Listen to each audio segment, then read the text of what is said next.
we're actually gonna get started here.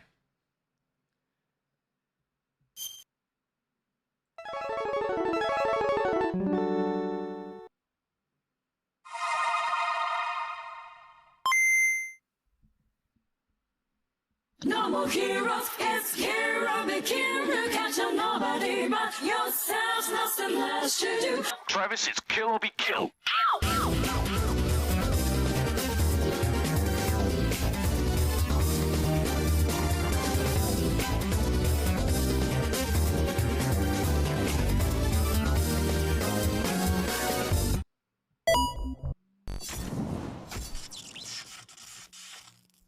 All right. Appreciate you guys hopping in. Wolf, Shaggy, anybody else who may be lurking in the background. Hope you guys are doing well. Appreciate you guys coming through. Today, we got a lot to talk about in terms of gaming news. We had the Xbox partner preview that happened not too long ago, which had some really cool games. There's been some crazy announcements ever since then. Sony with raising these PlayStation console prices, like what? It's a lot happening. It's a lot happening. People were let go from Microsoft, but now the new CEO is claiming that they want to do more for Game Pass and kind of like lower the price after they raised their price. It's crazy. But that's actually some good news. So we're going to get into it a little bit further. But before that, just a reminder, everybody in the chat, relax your shoulders, unclench your jaw, ease some of that tension that you might be carrying around. Make sure you stand up, walk around the house maybe a little bit, stretch your limbs, especially if you work from home. Drink some water, stretch if you've been exercising. It's very important to take care of your body and your mind. The game company finds out $400 a year is a bit much for annual membership. Fixed article title. Oh yeah, 360 is what it came out to. I don't know if that was intentional or not, but that's crazy. Be nickeling and diming your audience. We've been watching these gaming companies make a bunch of terrible decisions. But that's why competition is so important, right? Because every time you have one or two companies who are the monopoly or who own everything, that's when they get to start f***ing you over and basically doing what they want with no consequences, which is what Sony is trying to attempt now by raising the prices. Because for better, for worse, not for better, definitely for worse, Microsoft has essentially waved the white flag, and Sony knows they have a green light to just do what they want in the console market right now because most people are buying PlayStations.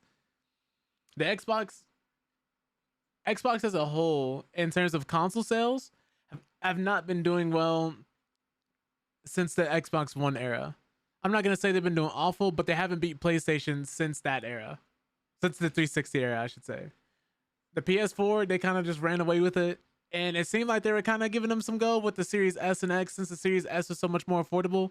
But because of how much worse the graphics and performance is on that console, and just due to how Sony's been killing it with the advertisement, the marketing, and now they're going back to exclusives, most people are theorizing, which is kind of easy to see. It seems like they might have a hold on the market right now in terms of consoles, which is exactly why they're doing this now. The reason why competition is so important is because it keeps companies from doing things against you and I's best interests. When companies have to compete, they have to earn your dollar. And when they have to earn your dollar, that's when you start seeing the best deals. That's when you start seeing dormant IPs that haven't had a release in like the last 5 or 10 years all of a sudden come back because they know people will buy it. They have to work for it versus now when Sony just gets to coast, which is why it's so important that we have competition in the space. But that's going to be most of what we're going to be talking about today. A lot of these business decisions and some of the announcements that came out during that Xbox partner preview. Because some of the stuff looked fire. Some of the stuff really did look good. But since we're talking about Sony, you say you buy a PS5 or 6 right now if they just dropped the Bloodborne 60 FPS? Oof. Hopefully you would before the price is raised. Because, man, when I tell you about these new prices, well, I'm pretty sure you know, right? But I don't know if you've seen the new PlayStation prices. Because, spoiler alert, they're no longer going to be cheap. But let's get into this gaming news. Let me actually talk about some of this stuff. Do I have this in the just chatting category? Okay, I do. So, since we're talking about Sony, oh, by the way, I almost forgot to show y'all. I recently got a new keyboard. This is what it looks like. I bought some custom keycaps. and then just got a new keyboard and then put them on here. It's bread themed. I don't know if you can like tell from how it looks, but it's wireless and everything. I thought it was really cool. It's like how big it is. Wireless, wired, connects both via Bluetooth and Wi-Fi. Looks like a marshmallow. That's incredible. Yeah, that's what, you know what's funny? That's the impression everybody normally gets until they start seeing the bread symbols. I think people said marshmallows or bread, but 9 times out of 10 when people see it for the first time, they think it's marshmallows. How's it feel to type on? It feels well. It feels good. The buttons around it, they're soft.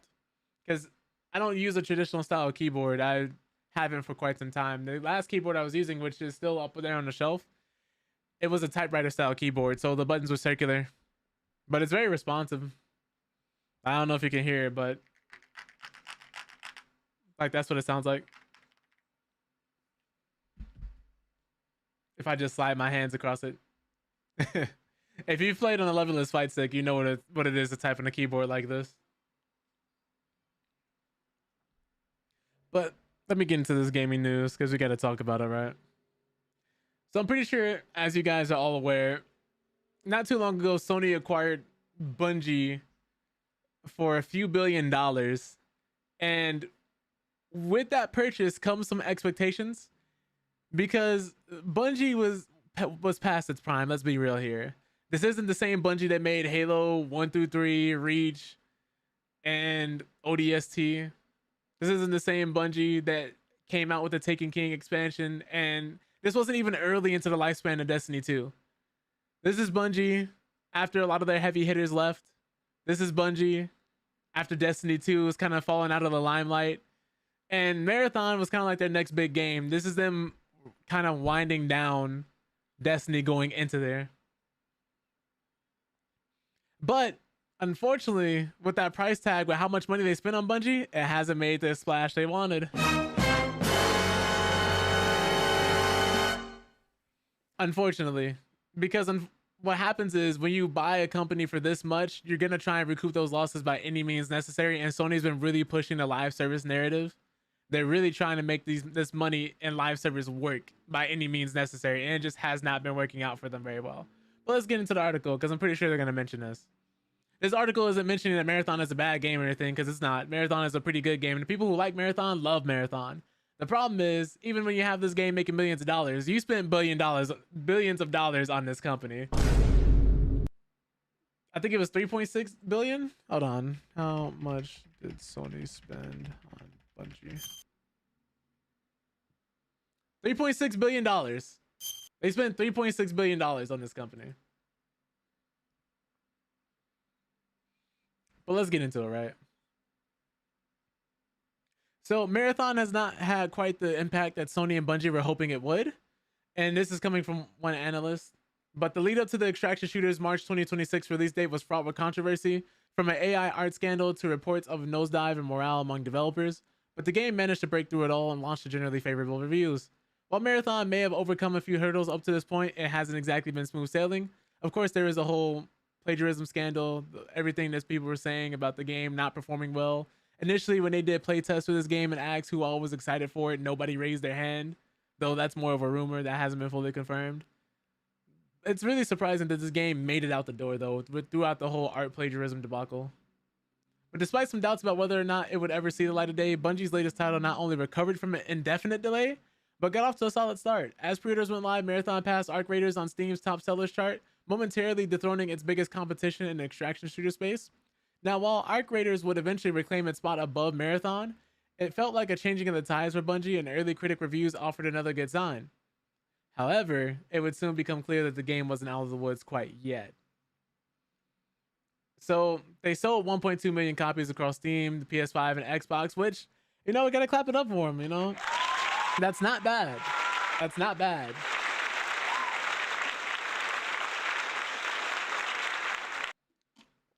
For a game we weren't even sure was gonna exist or not, that's not bad. But it just hasn't made the exact splash Sony was looking for and Bungie was looking for, I'm sure. Even if the game underneath the surface is a masterwork of design. Look at the split between Steam, PS5, and oh yeah, they just showed it. $55 million of gross revenue is the estimate. 1.2 million copies sold, and 380,000 average DAUs. I don't know what that stands for. Daily active users, I'm assuming. It's just what I could think of off the top of my head. And this is looking like the split with most players being on Steam.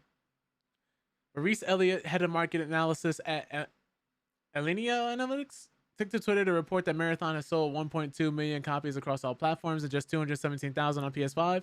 Now, according to the analyst, this is not the splash Sony and Bungie wanted, especially because the game has reportedly struggled to sell well on PS5, despite coming from a Sony-owned studio. He said last concurrent you saw was 50K players? Okay. I'm assuming they're talking about how when it first came out and everything. But while the game has not been out for long, it's easy to see why just 1.2 million units sold may be disappointing for Sony, particularly because an earlier rumor claimed Bungie had sky-high expectations for Marathon sales, although those reports came before the game's indefinite delay in June. Now, Elliott posits that the relatively low sales could stem from the game's UI, which is more of an obstacle for new players compared to the likes of Arc Raiders. This I did hear about. Some people said the learning curve is a little bit more difficult with how to navigate the UI properly, how certain items are structured, which I heard they have worked on. But this is in line with some of the more common complaints that popped up when Marathon got review bombed by PS5 players, as many of those users called the game too punishing for casual players. Elliott suggests that while people can get the hang of Arc Raiders fairly quickly, Marathon's confusing UI introduces a steep learning curve that can stop them from getting into the game and enjoying its positive aspects. Now, this data seems to back this up, as Marathon's daily active users have reportedly remained steady after initial post-launch drop, suggesting those who have gotten used to the UI are still enjoying the shooter. Now, a steep learning curve and difficult UI may explain why Marathon has sold far better on Steam than PS5 or Xbox 2, as the console space has a reputation for being slightly more casual than the PC market. Well, it definitely is. If this is true, then it's possible Bungie could turn things around with some quality of life improvements. There is precedent to believe that the studio could do that too, as Arc Raiders director Patrick Soderlund praised how Marathon responded to player feedback after its infamous early backlash. Yeah, because people were theorizing that this game was just gonna die. Like, people had no hope in it. But if you kept an open mind, I'm pretty sure you're reaping the benefits of that now. Cleaning up the UI and adjusting difficulty may not be as heavy as the lift as reviving Marathon from its earlier state was, so Bungie may have a chance to change the narrative around the game. And now Bungie has already introduced some major changes to Marathon's content schedule to make things easier to manage for players. The studio has also encouraged users to offer more feedback, so if Elliott is correct about what needs to change for the game to become a long-term success, things could be looking up. It won't become clear exactly how Marathon lives up to the expectations until further down the road. But for now, it may not be what Sony wants, but it hasn't hit a wall either. So it seems like they're kind of in the middle ground right now. The people who love Marathon, like I said before, people who are playing it love it. And I think what's bouncing a lot of people off is that UI, is that steep learning curve. Because since this game is competing directly with Arc Raiders feels as if it's an extraction shooter made for people who are employed. And there's so many different ways people are engaging with the community of the game. The world just feels so alive. It's two different experiences, right? But I think Marathon is going to grab our hardcore crowd who is looking for an extraction shooter where it's just kill on sight. It's just like, I hate you, let's die. That's what it's looking like, where Marathon is for the people who like hardcore shooters, like people who are coming from Escape from Tarkov, who are saying Arc Raiders felt a little too friendly. Most people in Marathon, they're out to kill you. There's little to no talking. It's just straight up PvP. It's like you against me. We're not talking. If people are talking to you, it's probably like to make fun of you. Yeah. So it's interesting. It's definitely a lot more hardcore than Arc Raiders is, and I think that's probably why some people may be bouncing off this one a little hard. But it's definitely rewarding if you stick around. Like, I have some friends who cannot get off the game. They love it. They will absolutely keep playing.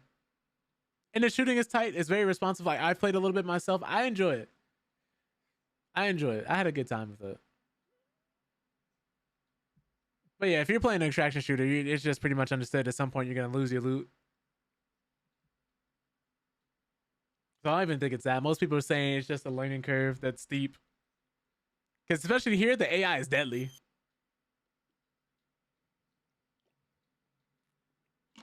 Playing Destroyer just feels like Destiny 1 Titan with Twilight Garrison. I feel that.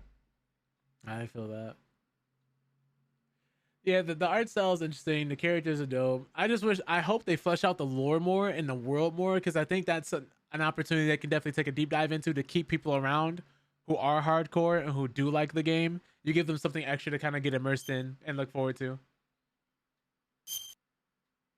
Yeah, the robots don't play. The bots do not play here. They will thrash you. which is always cool. So that's nice. What else I got for y'all though?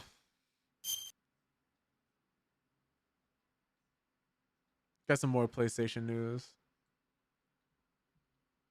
You have to respect them. I'd be going in and fighting them, but boy, I remember one time there was a scenario where we were running in and fighting some of the robots, and we were. Richard! Forgot about that. Oh, wow! Wow! Will We Smith walked in just their smacked face the just shit to out of immediately him. get slapped. It'd be like that though. Like these bots do not care about you. You are not the main character. You'll walk in, you'll get gunned down immediately. Sometimes I've mistaken them for players with the way they move. It's really cool though. I like good AI like that in video games where you have to question if it's a bot or not. And not because they decided to hide the fact that they were queuing you up with bots. Like, no, it's pretty cool. Definitely a breath of fresh air for sure. Reminds me more of games like Hunt Showdown and how Arc Raiders approaches AI. They're not just filler. They are very much hazards that you can't just automatically get past. Like there have been games where I've played where everybody has died to AI in games like Hunt Showdown. Not quite Arc Raiders, but it feels like that could happen in Marathon. Especially if you get left behind and you're trying to extract. Yeah, no. You said the scout domed the shit you sliding down the staircase? Oof. GG's. But I got some more PlayStation news here, since apparently PlayStation is officially shutting down another first-party studio. Now, if you guys are thrown off by saying another, if you don't remember the first one that got shut down, I don't know if you guys remember Blue Point Games, the studio who did the Silent Hill 2 remake, who wanted to do a Bloodborne remake or a Bloodborne 2. They kept trying to get it off the ground, and then Sony at first was going for it, and then From Software wasn't going for it. It's unbelievable. Because I believe the From Software head said they don't want to have a Bloodborne remake being done if they can't immediately take part of it, which on one hand is respectable, but they had them working on everything from a live service God of War game to a few other remakes they had going on in Elven. It was a lot. They were putting that studio through a lot. They kept saying, okay, you can start it. Then they said, no, you can't start it. And then now we just got here to the point where the studio got shut down. And now on top of that, they're shutting down another first party studio. Make it make sense. Make it make sense. Elden Ring even almost put Miyazaki on hiatus. Yeah, I mean, Elden Ring is a great game. People are still playing Elden Ring and singing its praises, so I get it. The game was amazing. I get it. You would deserve a break after that, man. After making something like that, yeah. That is now the flagship Souls title. That is their magnum opus. That is I'm not gonna say automatically the greatest Souls game because I think that's subjective. But when it comes to blending all elements of multiple Souls games, everything they had made up to that point, that is what that game is. Including the Night Lords expansion, which they didn't have to do, but just decided to. People are still playing that. Like, it's a great game, so I get it. He said he'd never do a game of that scale again. I wouldn't either. I would not either. I get it. But let's get into the studio and why they're shutting it down and try to make some sense of this, right? So PlayStation is officially closing Dark Outlaw Games, a first-person studio formed in 2025. This marks the second PlayStation studio to be shuttered in recent weeks. Now, as fans know, PlayStation announced in February that Blue Point Games was shut down on March 2026. Blue Point was a prestigious studio responsible for remakes like Shadow of the Colossus, Demon Souls. After assisting with God of War Ragnarok and working on canceled God of War live service game, Blue Point apparently could not lock down another project and was subsequently been shattered by PlayStation. Now, Dark Outlaw Games has been dealt a similar hand. But he said, yeah, he still thinks there's a more perfect Souls game that realizes his vision somewhere down the line. Hey, that's the key to greatness sometimes, never being satisfied. But Dark Outlaw Games was announced and formed almost exactly a year ago, March 2025, and its shuttering had been reported by Bloomberg's Jason Schreier. It was founded by former Call of Duty lead Jason Blundell, who is most known for, the Black Ops series and Zombies game mode. Although there have been no reveals for Dark Outlaw Games' first project, it's worth noting that Blundell also led a previous studio, Deviation Games, which was shut down in 2024. This is gotta suck, man. You're part of one studio that got shut down, and then you're moving on to a studio that's being funded by Sony, and then they get shut down too. That's man. Unbelievable. You hate to see it. They hate to see it. I don't even know what game they were working on because it's unknown if more details regarding Dark Outlaw games or the IP was working on will ever surface. And Spire also reports that PlayStation is making more cuts, specifically within its mobile game development departments. Around 50 people have been reportedly laid off. And this is just the latest wave of layoffs, cancellations, and studio losses in recent weeks with PlayStation and beyond. The industry appears to be hemorrhaging talent and developers amid ongoing economic concerns, investment issues, and the like. What was it? Was it Tim Sweeney, the CEO of Epic Games, who was saying that people should be grateful because now swaths of talent who are being laid off are now going to be just flooding the industry? The same CEO, while he was admitting they had to do layoffs and cutting people's salaries, he was buying more cars. That CEO? It's crazy, man. But just some of the credits, some of the games this man has worked on: Black Ops 4, Modern Warfare Remastered, Infinite Warfare, Black Ops 2, 3, Modern Warfare, Black Ops 1, Quantum of Solace, 007 game, Spider-Man 3, Call of Duty 3, Warhammer 40k Glory and Death, The Roots, Gates of Chaos, Requiem in Hell, Catwoman X. So he's been in a little bit of everything. He's tried switching genres, apparently. But for example, the same day as this PlayStation announcement, Epic Games Store CEO Tim Sweeney shared the news of mass layoffs of Fortnite developer via the Epic Games blog. In short, due to Fortnite losing engagement since 2025, the company is spending more than it is making. The end result of that is over 1,000 people losing their jobs, and unfortunately, there's no end in sight to mass layoffs across the industry. It sucks, man. Never want to hear about people losing their jobs, especially in a market like this where almost nobody's hiring.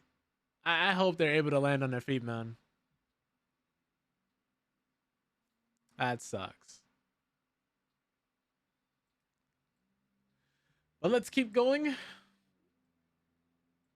because this is what we were talking about earlier, Wolf. I'm starting to think at this point Sony has lost their minds, because I've seen a few people talk about this before, because Sony is raising prices on their PlayStations. This is after them saying they wouldn't raise prices on the PlayStations because they were going to raise prices on PlayStation Plus instead, so they didn't have to do this, and then they turned around and did it anyway. It's unbelievable.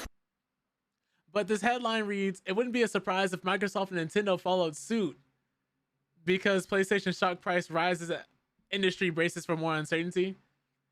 You know, when people say politics don't affect them, and I'm not going to get mad deep into politics or anything or go on a rant, but you may want to pay attention. Groceries, the cost of groceries has gone up. Gas has gone up. Video games have gone up. Consoles have gone up. The Ramageddon, AI data centers being built everywhere. The government constantly trying to steal your data away from you. It's very important to pay attention to what's happening and to not be ignorant, so you know what to expect and how to protect yourself when we're going through this time right now. Not saying you have to be the most informed person, but this is why when most people say they don't care about politics, when most people go off and just buy this stuff anyway, it affects all of us.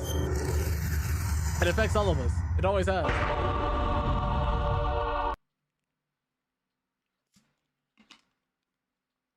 Well, let's get into it. So earlier today, Sony announced a shock price rise for its PlayStation 5. Well, earlier as of March 27th, of course.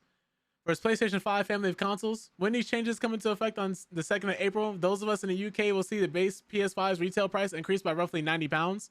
The company cited continued pressures in the global economic landscape as the reason for the pricing changes. Now, speaking with Eurogamer, industry analyst and research director at Ampere Analysis, Piers Harding Rolls, says it is likely that both Microsoft and Nintendo will follow suit and increase their own prices in the near future. Unfortunately, once one of these companies sees somebody raising their prices and they're making money, everybody's going to start raising their prices and want to make the same amount of money. And then what's crazy is if the market mellows out, which it almost always eventually does, these prices most of the time are not coming down. Companies will keep price gouging the consumer as much as possible. So even if the market stabilizes, most of them are going to keep them there to see if people will still buy it. And unfortunately, you're going to have people who are still going to buy it. Sadly. But going forward, the supply chain shock of the elongated increase in memory shortage and prices, both essential for console hardware, means there is some inevitability that to the PlayStation hardware price increases announced by Sony today. It is likely that Sony had price protections for its components for a set period, and this may as well come to an end. With no sign of prices easing largely due to demand for AI infrastructure, Sony will have made the move to protect its slim hardware margins. It wouldn't be a surprise if Microsoft and Nintendo followed suit in the not too distant future. Now, Harding Rolls added that console companies such as Sony are in a difficult position right now. A new wave of inflation is expected from the war in the Middle East, and this will compound the effect of component price increases. This may have had an influence on the scale of these price increases. The standard PS5 will rise by $100 or 18% in the US, with a similar increase in the UK and Europe. Aside from a direct impact on hardware companies, I think this will cause some general industry concern about what the broader impact will be on market activity. So yes, in case you weren't wondering, the war that's happening in the Middle East, AI data centers, the constant tariffs that are being passed and enforced, also somehow simultaneously declared illegal, there's a lot happening. It means prices are constantly fluctuating and going up and down. So you just want to stay informed about what's happening and what's going on, so you know you're not being taken advantage of when you walk into the store seeking a PS5. At this point, it's cheaper to buy it secondhand from somebody who's just looking to get rid of one if they even want to. Because now a PS5 Pro is $900 at the very least before tax. So it's crazy, man. It's crazy. But continuing, Harding Rolls said the console and the AAA PC gaming markets rely on hardware investment to bring in a new active players and drive market momentum. So if this weakens, it might soften the demand for new games. And these added pressures have come at an awkward time for Sony and Microsoft, with GTA 6 easily one of, if not the most anticipated games this year, currently expected to release in November. Both companies will want to take full advantage of the positive impacts of the system seller release.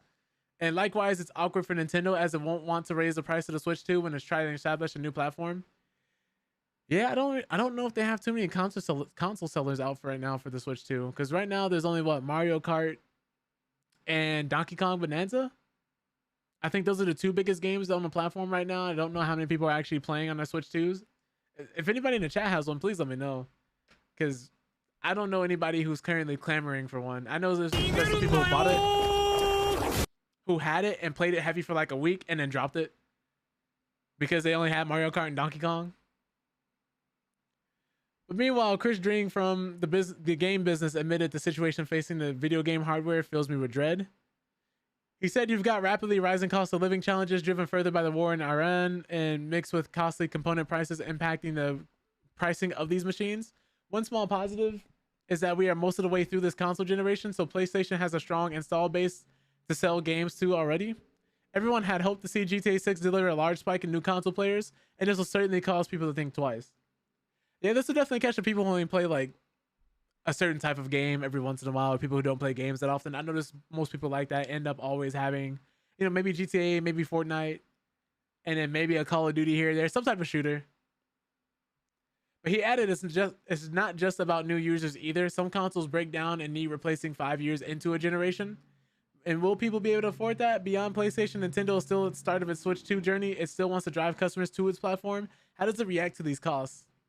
And as for his expectations in the future, Dream went on to say that we are in for a longer console generation this time, and we may see some people turn to streaming if they can't afford the hardware required to play GTA 6. We have to hope it's a short-term problem, because this is an industry that was already struggling for growth in a hyper-competitive attention economy. Yeah, every new game that's coming out is like $70, and they're trying to push the $80 price tag. They tried it with the Outer Worlds too, and it didn't quite work. So we got lucky in that end. And they say GTA 6 is going to be a $70 to $80 experience. They're not going to charge $100 for it, but we'll see. We'll see if they just saying it, if they just try it. But with the rising cost of living, I think more and more people are starting to see games as a privilege and not a necessity, not a right. Because after a certain point, you're not going to be able to afford to buy every new game that's coming out. Most people can't. I know I can't. I know there's a lot of, unless this is your job, unless playing video games or streaming or doing some type of games journalism is your job, most of the time, most people aren't going to be buying every single game coming out. There were 19,000 games that came out last year, and those are just the ones we know about. Not to mention like every little indie game that comes along, or somebody who releases a demo, and it's a lot, man. We've already had Crimson Desert, Neo 3, We got DLC for different games coming. We got Pragmata coming out in April. It's too much, man. It's too much. But it is, of course, not just Sony that have been impacted by component shortages. Earlier this year, Valve announced a delay for its highly anticipated Steam machines due to the RAM and storage price surges. The new hardware was initially expected to arrive in the first quarter of this year. However, in February, Valve said this release window has been revisited, with the company now hoping to release its machines at an unspecified date in the first half of this year. Yeah, because they don't even know when they're going to be able to get this out for sure. So it's a lot. Everybody's being affected. Everybody. It's weird, man. It is weird. But let me see here. We spent a lot of time talking about Sony. Let's talk about Microsoft. Apparently, the new CEO could be planning some big price changes.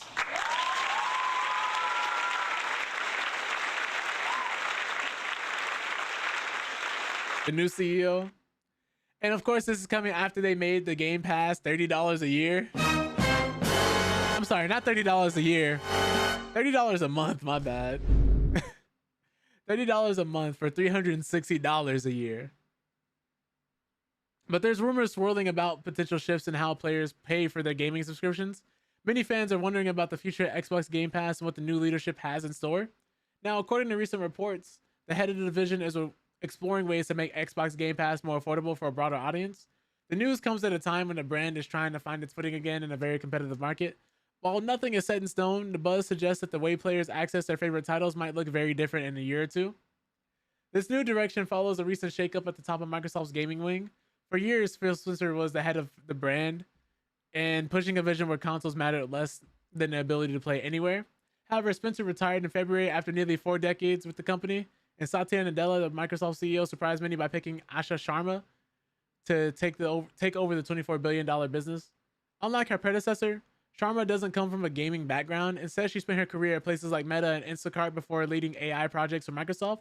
This hire caused a bit of panic among longtime fans and industry veterans who are worried that an outsider might not understand what makes the gaming community tick. Some even feared she was brought in to slowly shut down the hardware side of the business as the company focused more on artificial intelligence. Now, despite these worries, Xbox remains a major part of the company's portfolio, even though it has struggled to keep up with the sales figures posted by Nintendo and Sony in recent years.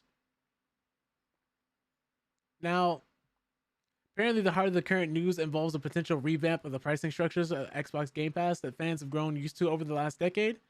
Now, reported by the information, Sharma has been talking to colleagues about introducing cheaper options for their subscription service to attract players who currently find the cost too high.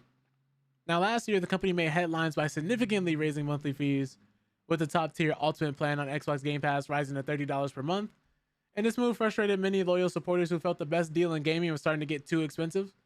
Because that was the whole selling point of Xbox Game Pass, right? It was supposed to be one of the best deals in gaming. You get access to hundreds of games for a small monthly fee.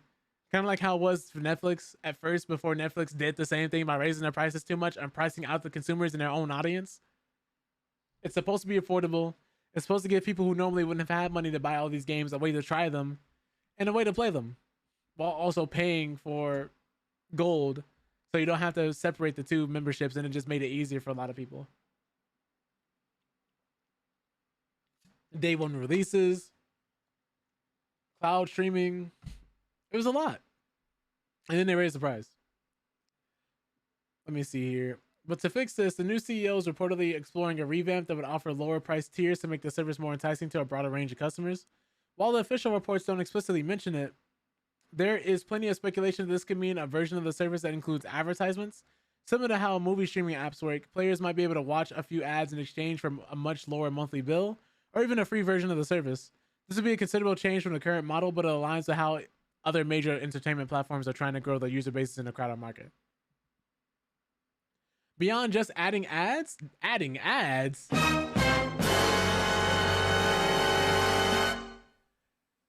Quick question for everybody who's here.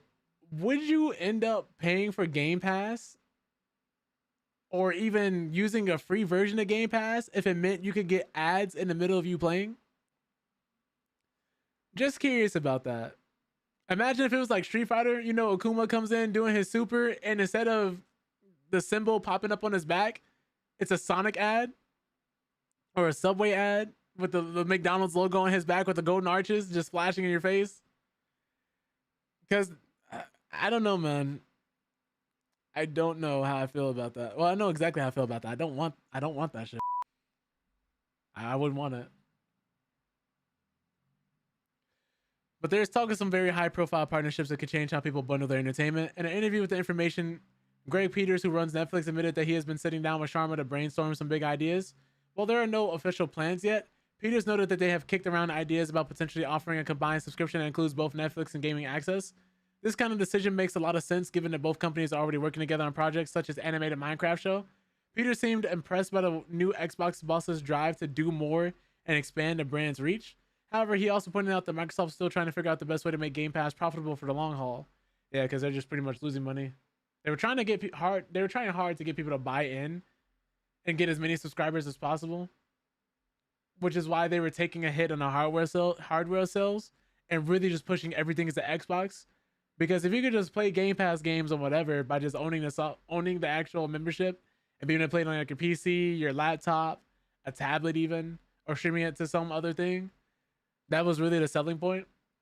If you had a TV or something that was smart, but it wasn't profitable for them in the long run.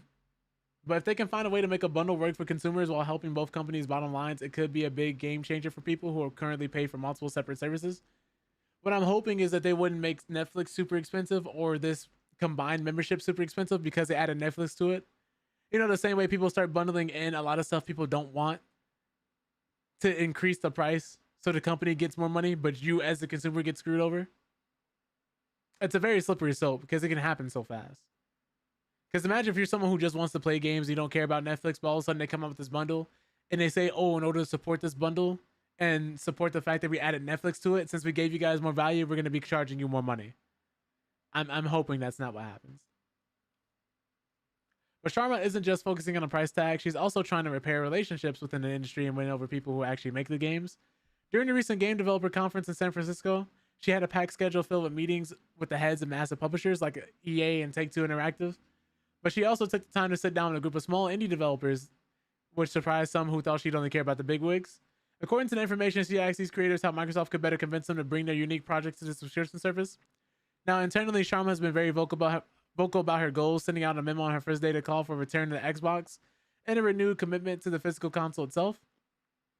She told staff during a town hall meeting that she wants the next machine to be a reference console, meaning it should be the gold standard that the rest of the industry looks to. And this is a big departure from the previous strategy that prioritized playing on phones and tablets over the box sitting under the TV. Now, looking ahead, the new leadership has already taken steps to distance itself from old marketing blunders. One of Sharma's first big decisions was to kill off the "This is an Xbox" campaign, which many loyalists felt disrespected the console by suggesting anything with a screen was an Xbox. She has also started teasing Project Helix, the code name for the next generation of hardware that could be in developers' hands as early as next year. While there are fears that her AI background will lead to a flood of soulless AI slop in the game library, she has explicitly vowed to avoid chasing short-term efficiency and instead focus on taking creative risks. Still, the pressure is on to improve profit margins, especially after the company missed several major revenue targets following its $75 billion acquisition of Activision Blizzard. For now, fans are left waiting to see whether or not these lower price tiers and big name bundles become a reality or remain just ideas shared in the conference room. I'd say Microsoft is still suffering from that purchase. I think had they not gone through with this $75 billion buyout, it would have left them with so much more money to play around with and invest in these smaller studios. And that would have helped them tremendously instead of buying Call of Duty and buying World of Warcraft, Hearthstone, like all those games, Overwatch. It would have gave them much more breathing room. Much more breathing room. And I don't think all those studios would have shut down. I don't think like the Arcane studios that got shut down, studios who had to work on Redfall.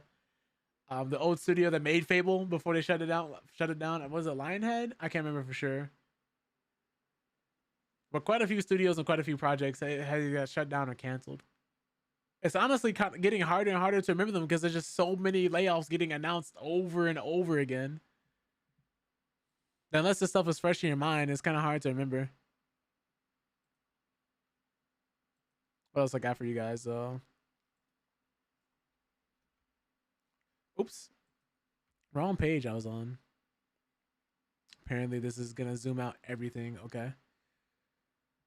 Let me see here. What I got for you guys next. I thought this was interesting. I'm not sure how interested you guys are gonna be in this, but apparently there's some new AI technology that aims to kill video game leaks. Which, if you're someone who's constantly tired about being bombarded by leaks or wants to be surprised more from gaming news or announcements, it's very interesting. Because if you're not familiar, games like Deadlock or what happened with Insomniac with the hack that happened and they had to unveil Wolverine, the Spider-Man game they're working on that would have been multiplayer, amongst other things, because leaks suck, man, right?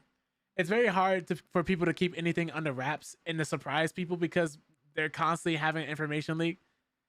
That's how we knew certain characters are going to be in fighting games, because everybody's always data mining stuff. But apparently this new AI technology is seeking to stop that, or at the very least make it harder for them to do so, because I don't think there's going to be any way you can completely stop this thing. But video game companies might finally have a way to stop insiders from spoiling their biggest secrets thanks to new AI watermarking tools. While fans are dying to hear anything about releases like The Elder Scrolls 6, which was announced more than 8 years ago, which is crazy. Industry executives say these early disclosures often do more harm than good. New reports suggest that the way information is handled internally is about to undergo a significant transformation to protect upcoming projects. Even the most anticipated games have struggled with unauthorized info getting out before the developers are ready to show it. However, this new form of digital security could soon change much about how gaming news is shared. Now, before this technology arrived, the industry had a very love-hate relationship with leaks. Bethesda's Todd Howard recently said that these unauthorized reveals are almost never helpful because they lead to misinformation and make the audience anxious. He pointed out to that when fans hear something about like the Oblivion remaster through a legal leak, everyone builds a different version of the game in their head, which can lead to massive disappointment if the final product doesn't match those expectations.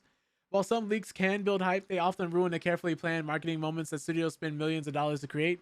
This tension has forced many companies to try shadow drop games just to stay ahead of spoiler culture, which is a shame. Troy Batterberry, a former Microsoft veteran and Navy specialist, spoke with Stephen Totilo of GameFile at GDC about this new defensive tech. Batterberry is the mind behind EchoMark, a company that uses AI to hide unique identification marks in plain sight through a process called steganography. Oh yeah, that's when they place hidden messages within images to hide information without people realizing it, in case anybody was wondering. Now, according to GameFile, one of the primary tools involves making thousands of tiny adjustments to the spacing of lines in a document. These changes are so subtle that a human eye would never notice them, but the AI can see that every single copy of an email or a fact sheet is slightly different. This makes it statistically impossible for someone to guess what the alterations are, meaning if a document leaks, the studio can immediately identify which specific employee's copy was used. Interesting, so they can trace it back to the employee and probably, fire their ass. But EchoMark's defense doesn't stop at just moving the text around. It can actually change the words themselves to create a unique fingerprint for every recipient. The AI can rephrase parts of an email, swapping out some of the words or slightly changing the structure of a sentence. This process can create over 1 trillion unique versions of a single memo from a CEO, meaning even if a leaker tries to type the information into a fresh document to hide the formatting, the specific word combinations will still give them away. Furthermore, Batterberry demoed a new alpha blend technology that overlays a semi-transparent mark on a computer screen. This overlay is almost impossible for a person to see, but if someone takes a photo or screenshot of the game, a neural network can detect the hidden watermark and trace it back to the user. Now, as technology advances, the legal consequences for leakers are becoming much more severe. In Shanghai, police recently made their first criminal arrest leading to gaming leaks involving MiHoYo, the creators of Genshin Impact. 3 suspects were detained for posting unreleased gameplay videos and character designs just to get more followers and rewards. One of the suspects was even a doctoral student in mathematics who operated a private wiki for leaked content. Similarly, Capcom has had to take a firm action recently after spoilers for Resident Evil Requiem spread online prior to the game's release. Now, while the publisher is currently limited to deleting videos and issuing warnings, the rise of AI tracking could give companies like Capcom the evidence they need to pursue more serious legal routes in the future. Now, the ultimate goal for companies using this tech is to protect the hard work of developers and the morale of their teams. EchoMark argues that leaks destroy the joy of discovery and can even impact a company's stock price or sales numbers. According to GameFile, many organizations are already using these tools without telling their employees, though some movie studios prefer to warn everyone that their copies are individualized to discourage any slippery behavior. Batterberry told GameFile that his system has already successfully identified leaks in the past, proving that the era of anonymous inside sources might be coming to an end. As the industry moves forward, it seems the double-edged sword of gaming rumors is finally meeting its match in the form of high-tech invisible fingerprints. Interesting. I think this is overall a good thing though, to stop people from having certain things about their game leak. You know Rockstar is using it. You know Rockstar already has to be using it. Oh man. It reminds me of how movie companies, if somebody wants to send you a script, they'll completely cover it, and I think it was a red highlighter or red ink, so you can't photocopy it and make copies of the script and then show it anywhere else. I always find stuff like that very interesting. But moving on, some positive news for a change. Well, I guess that's pretty positive too, but something a little more positive. Crimson Desert has apparently reached a new player peak, and now the reviews are 80% positive. Love to see it. Love to see it. Now, if you're not familiar, Crimson Desert has been one of the biggest releases this year, of course, coming out this past month. And at first, people had their gripes about it. They said the controls were unintuitive, the performance wasn't the best. There were some gameplay mechanics in there that had people scratching their heads, like there being no storage in the game. Like no storage at all. You just had to carry everything on you. There was no place to put it. A couple questionable fast travel points. Some crashes here and there, some more bugs and glitches. It's an open world game, and they're doing some really ambitious things, to be fair, but it rubbed a lot of people the wrong way, to the point where the reviews at first were mostly negative, but then they patched the game very, very quickly. So it went from mostly negative to mostly positive, like overnight. And then now from mostly positive, it's now very positive. The community turned on this game so fast, both ways, like being extremely excited for it and hyped, to being angry about it, saying this game sucks, it's awful, it's horrible, it's the worst thing I ever played, to now, oh my god, it's peak, we're so back. So people were all over the place. It's one of the games people can fully make up their mind on. There were people who conflicted, saying they were enjoying the game and really have fun with it, but that they wouldn't recommend it to anybody else because of how the game played and how it performed. It was very divisive for a lot of people. They enjoyed it but wouldn't recommend it, and there's other people who said they hated it but liked what it was trying to do. All over the place. But the game is getting better now, because for those who don't know, this is coming from the same developer, I believe Pearl Abyss, who was working on Black Desert Online, because this game was originally supposed to be an MMO. But then due to the scope and scale of everything they were trying to do, they had to dial it back down to make it a single player game. But now, since so many people are asking them for multiplayer, they're in talks about possibly releasing multiplayer in the future. And since they've been so fast about making changes and different things, because they have that experience of working on an MMO, which in itself is pretty big and pretty grand already, that multiplayer might be coming sooner than we think if people keep asking for it. So here's hoping. I've been watching a few people stream it and play it. They've been having a great time with it. I'm probably going to pick this game up somewhere down the line once it gets patched, because you know they're going to release some DLC for it. It wouldn't surprise me if they did like a definitive edition or game of the year edition for a game like this, especially of its scale, because it just has so much content. It just has so much content. It's nice. But unfortunately, these last two pieces of news, and then I got some trailers to show y'all. We have some bad news, sadly. Coming from Kingdom Come Deliverance 2, one of the biggest games of last year that most people liked, myself included. Unfortunately, one of the translators was fired and replaced by AI.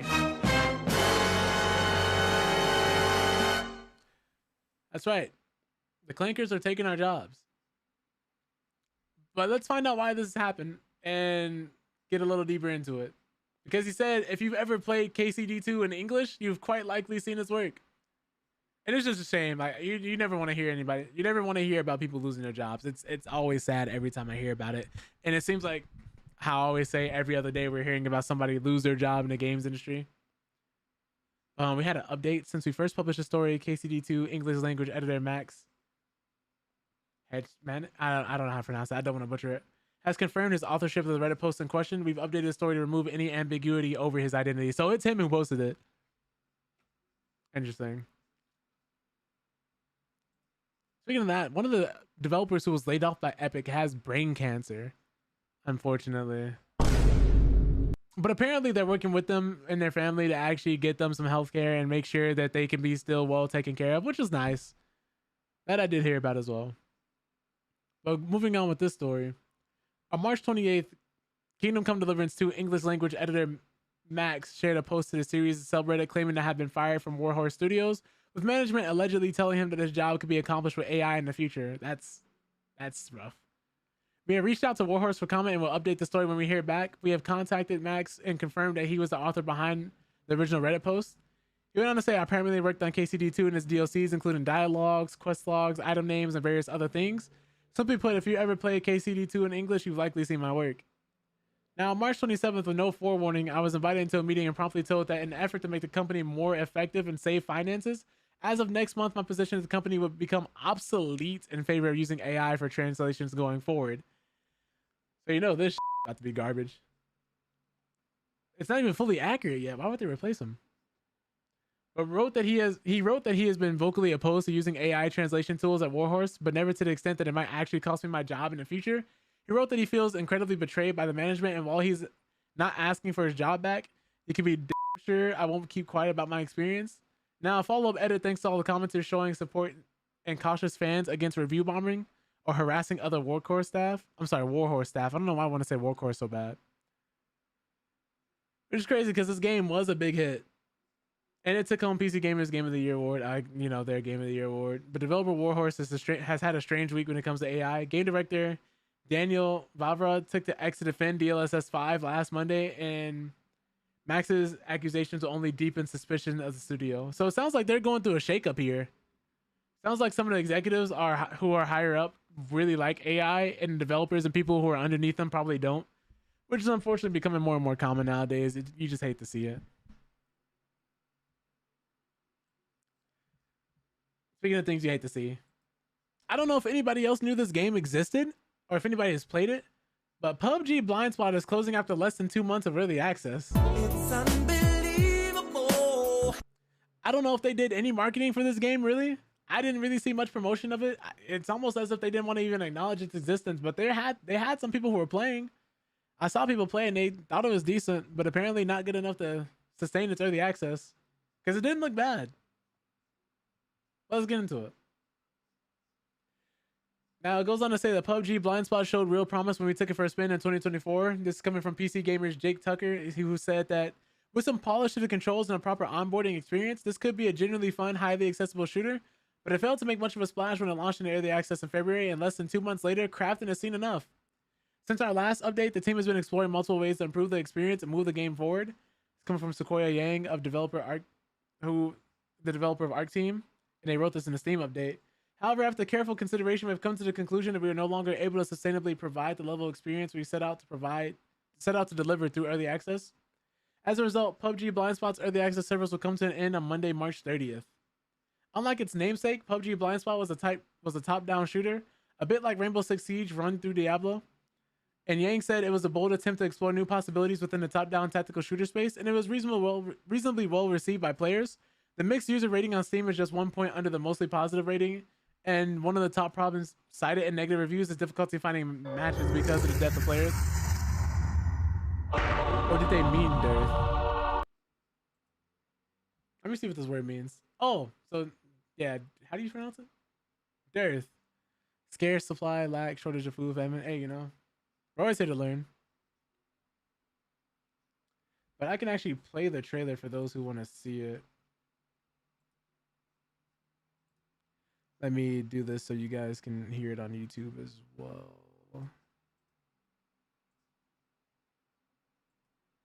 Just for people who are wondering what this game is going to play like or played like. Ready to breach the wall. Like, this was decent. Welcome to Blind Spot. Oh, actually, let's make that PUBG Blind Spot. It's a 5v5 PvP game from a Let me top-down turn off the view. closed captions. But watch your step. Into the darkness lies the blind spot. You can't see them, but they can see you. Danger is literally around every spot. Plant the bomb, defend the site. Haven't I played this a million times before? Well, hold that thought, because this is where we change the rules. Pick a route and let's break in. Wait, hold up. Keep it down. Use your elbow. Slip in quietly. I think this would have worked if they like Every showed line. this somewhere. Shields up the front. Shield ready. Use everything you've got. Maybe red chip amplifier this time. Then stealth mode. Ambush.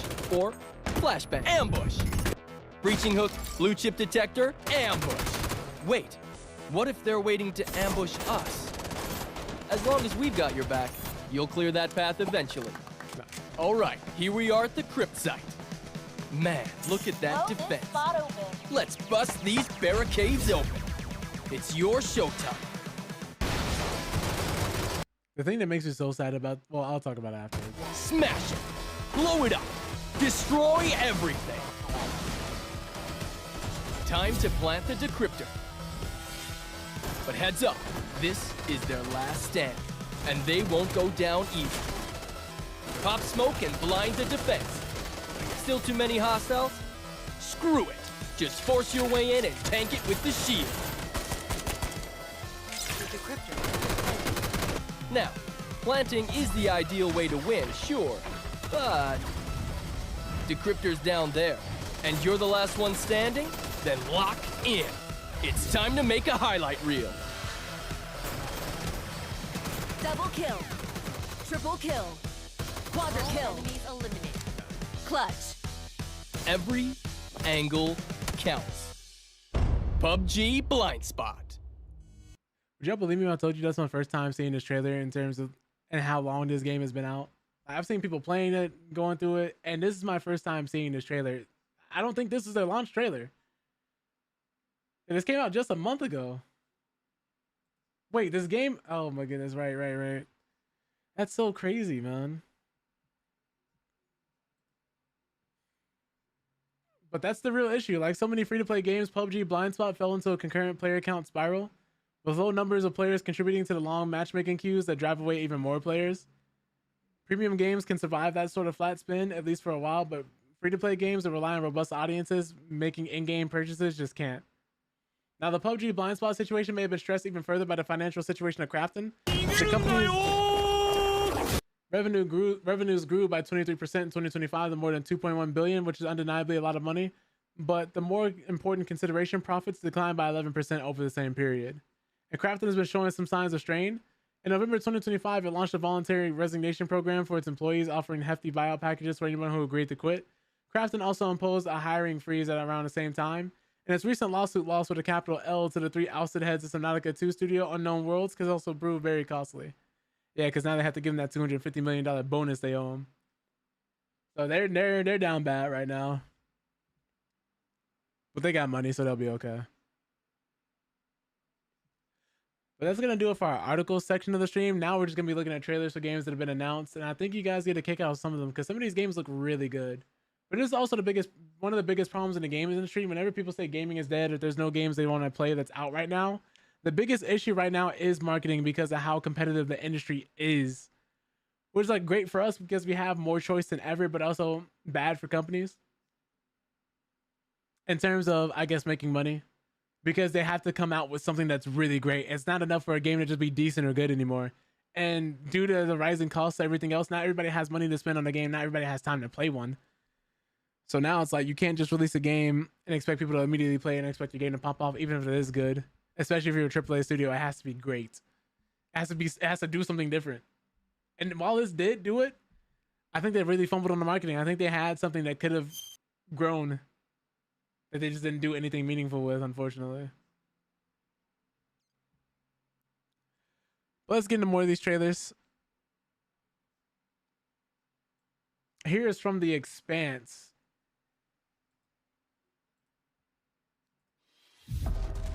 Which, yes, is based on the TV show.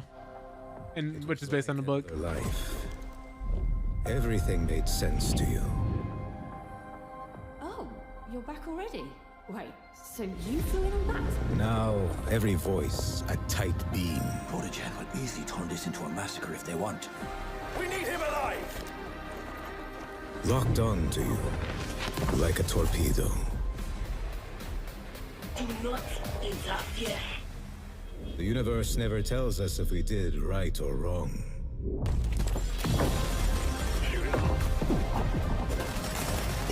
I hope this is good. It looks decent.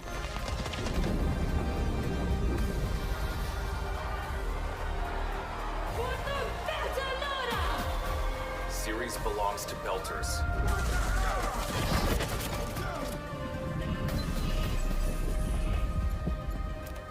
I didn't become a mercenary to run away from my enemies.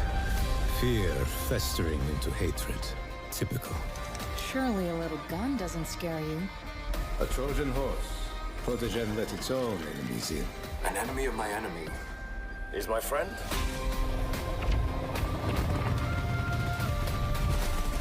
I want to see some aliens if they have any. I'm not familiar with the source material, so I don't know if that's a big part of it or if it's just humans in space. We got robots.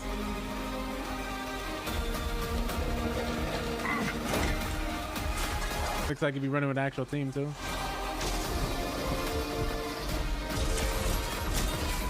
We have to find our own answer. There's the aliens.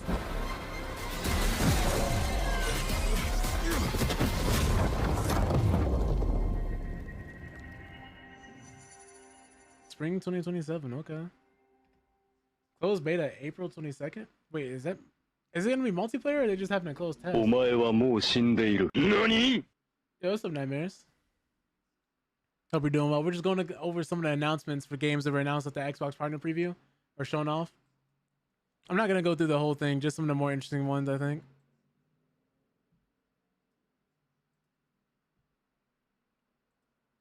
And some stuff that also wasn't at the show that I just ended up stumbling upon. Including some multiplayer horror games you may be interested in.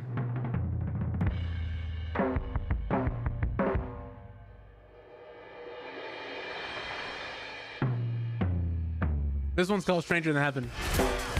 Same studio. Oh my goodness. Same studio made the Yakuza games.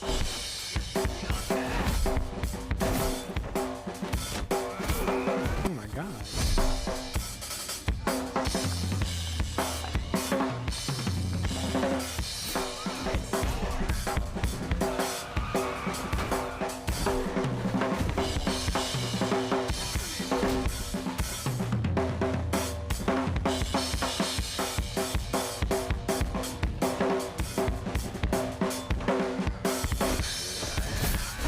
Jesus. This one's a lot more brutal too, yeah. I'm excited too.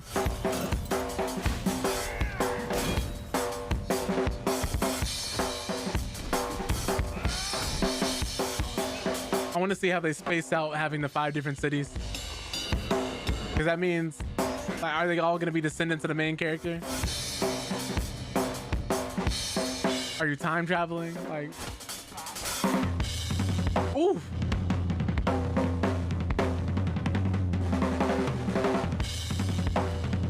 We're gonna be getting a special look at this in May.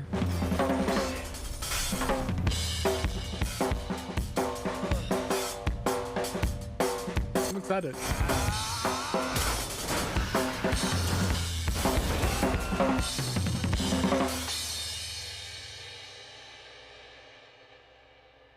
It looks sick though. Like I'm really excited for this. But it'll be on. Is this gonna be an Xbox exclusive or is this? No, wait, no. This is at the partner preview, so it might just be Xbox's branding thrown all over it, like how Sony does with PlayStation. Happens quite often. This one I thought looked cool too. It's called Vaunted. Marcir. Asta balna diwin ko nara. Petir marteshkal.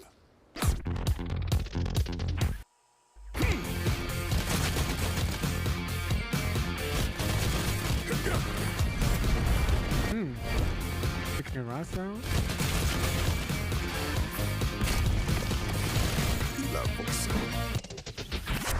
Under Eros Kogiramelta. Kostrila Bikan. There are traders on this. Oh god. They sound like characters in The Sims. Or like Civilization, when the world leaders introduce themselves.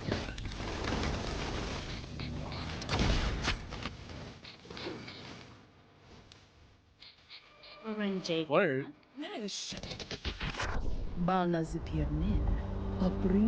Yes, there's Roman.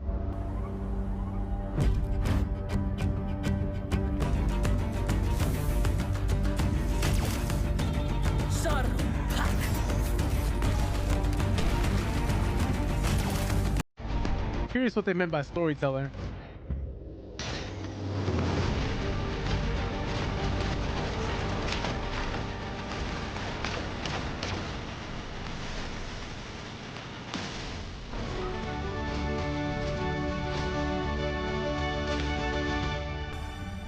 Coming this year. So Xbox, PC, yeah. Nice. Oh, Nightmares. I got a new keyboard. This is what it looks like.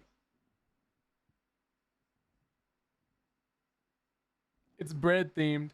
Everybody says marshmallows when they first see it. But if you start seeing like there's like a croissant on the right side, and one of those is like a whole loaf. It's pretty cool. And it's small, like it's compact, it's wireless. I've just been showing everybody. But yeah, that's vaunted. It looks pretty cool. I even want to try it.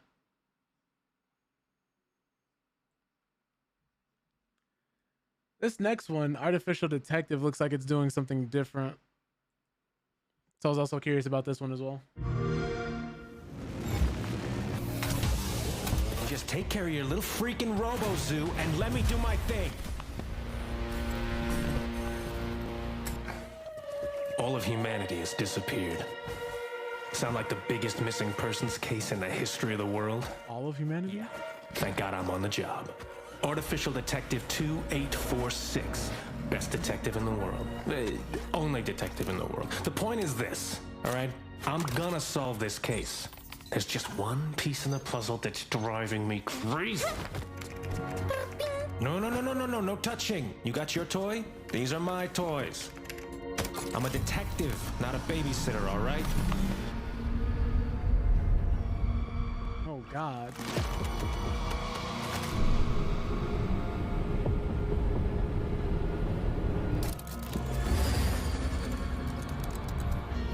What the f... Oh, God.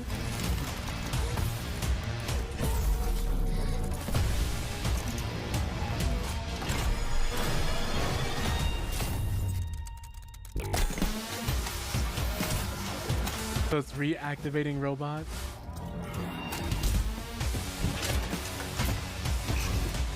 I wonder if it's infecting them like a hive mind. Hold on, kid!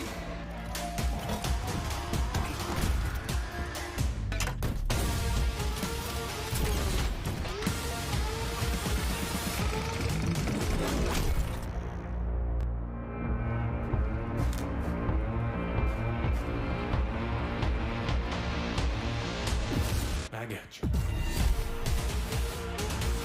That one's also coming out next year too. Okay. Nice. This next one's called The Eternal Life of Goldman. I think this was the best looking game there. It's definitely up there. Top 3 easily. Like, and it's not 3. I can't give it any less than second. Cause I think personally, I think this is the best looking game at the preview. The inhabitants of the archipelago had quite a range of ideas about who ultimately would come to see. Looked really good. But even their gloomiest pessimists could never have imagined they'd be pinning all their hopes on a ridiculous old man. Undoubtedly, he was a spry old fellow for someone so clearly beyond his expiration date.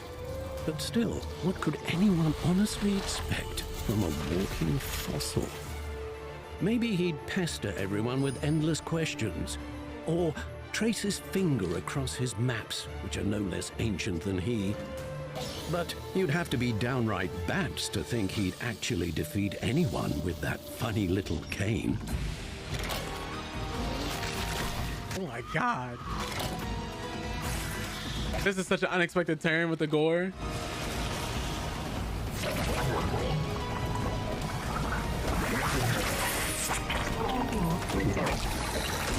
Of course, one can blindly hope that certain creatures might rather choose to withdraw, if only out of immense respect for the age-old wisdom of the venerable reanimated museum exhibit. But most won't be surrendering without a fight.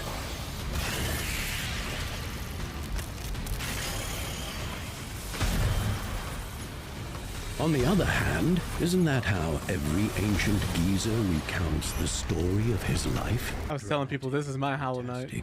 As if every trivial excursion were transformed into a series of trials, and every new day brought inevitable pain. And were this life eternal, there would be no end to the suffering. It's true what they say. Some people get so old, they simply forget to die. This is also coming out this year, and I think they have a demo out. Yeah, they have a demo out now. Might have to try that. Might have to try that. I think we got 4 trailers left. Arc Raiders got a new update. They called it Flashpoint. Oh, let me turn this down a little bit. That's loud. Oh, wait, hold on. What's this? Oh, no. You heading up? Just got back. How is it up there? Gonna be at Lance's all night. That bad, huh? Those are repeating pulses. That's not tectonic rhythm. Hey, watch out for shredders up there. Running spaceport, don't worry about it. But Keith says they're all over. I'll take my chances. That'll be 6,000. Whatever you're about to ask is extra. Word is you're working on something new. Okay. My mistake. Come back later. These patterns don't make sense. What are you talking about? Shawnee, you're gonna want to hear this. Are you alone? Yeah, I'm alone. My readings are all over the place. Well, what do we need? New tech. We can't see anything up there. So, better antennas? Yes, and we're gonna need way more of them. All right. It's gonna take a lot of hands, though. I'll open up my box of bribes. So not really too much to go off of. This seems more like a teaser, but it looks interesting. And there's an update coming live in the next, well, tomorrow. Dropping tomorrow. Okay, our last 3 trailers. This one's for the Avatar fighting game. Avatar Legends. This game's looking better and better. This game's only going to be $30 when it drops. Oof. It's also loud. Keep forgetting to check the volume.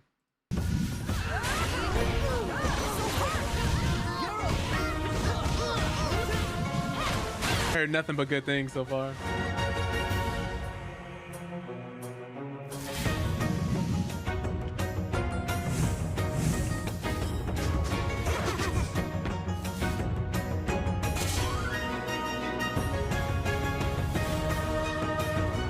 Throwback netcode crossplay, you love it? Rank, casual, custom lobbies. Never before seen art, okay.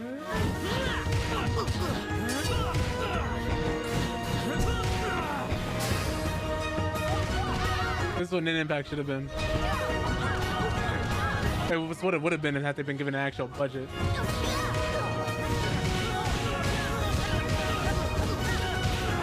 Oh my god, Azula! Comes out in July, so like I saw this trailer and I immediately thought to myself like,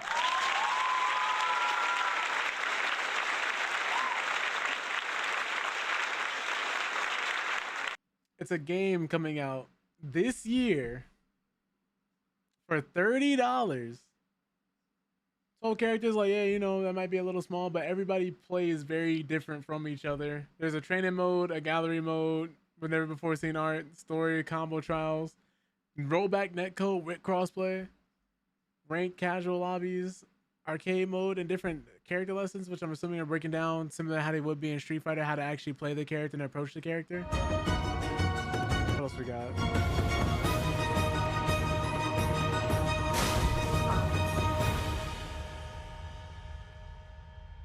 Okay, so I think that's everything. That looks sick. Oops. Last two games. PlayStation. This one's called Night Home. Let me close this. Maximize that. This is coming from IGN. I think this is gonna catch a lot of people who've been waiting for a game like Evolve. Made by a team of 30 developers. For 1,000 years, it's a pre-alpha humanity build. lived under a fragile reprieve. The horror was contained, but now the boundary is thinning. You are a Grim Runner. To hunt the monsters, you must become monstrous yourself.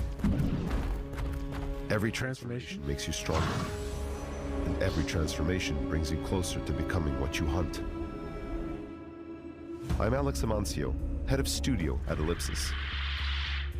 Let me show you how to survive Nighthold. There are 3 initial archetypes. Seers kill from afar, curse and corruption. Nameless kill from nowhere, nightmare made flesh. War beasts kill from close, raw and feral. There is no single path to victory. You can scavenge, make deals, hunt other players, or you can go after the Gloom Fiend. Find 4 Gloom Hearts, summon it, and bring it down.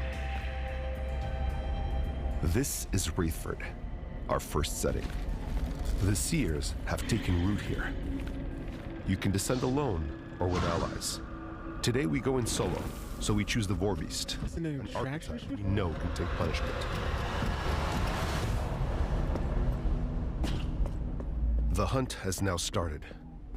Let's find and harvest the 4 Gloom Hearts spread across the map. Progression happens inside the run. You start weak and grow stronger through your actions.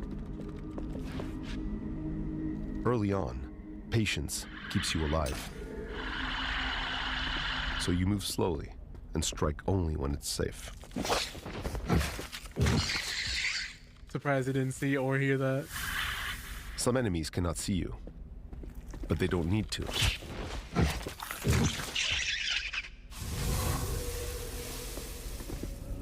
Every shuffle, every strike, it all leads them straight to you. Oh no, I think I saw someone over there. Should we go get him?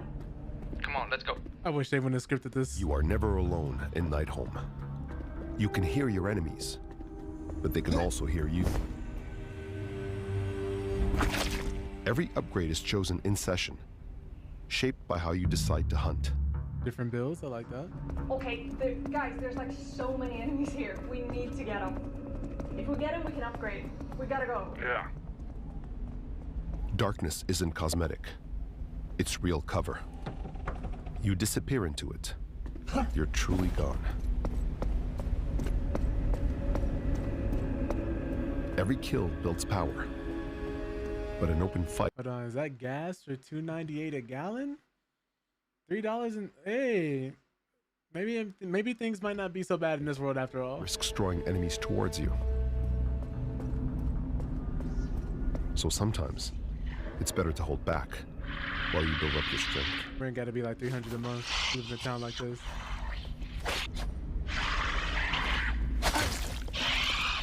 Either this or Gotham. He almost died? That was a loud fight.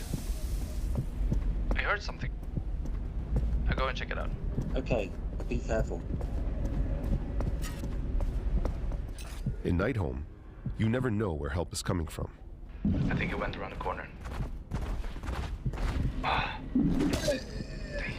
Sometimes, your enemy might be your rescue. If you have earned enough XP, you can ascend at a number statue. This is a first glimpse at our skill tree.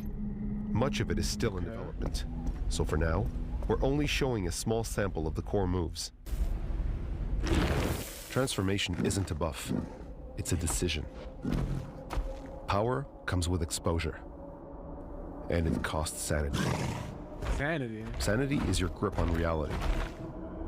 Transformation drains it, so he can't be in this form forever.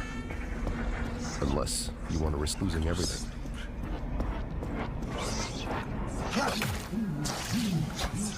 I hope they add some interesting sanity mechanics, because a lot of people end up using it as a gimmick and not fully exploring it. First Gloomheart.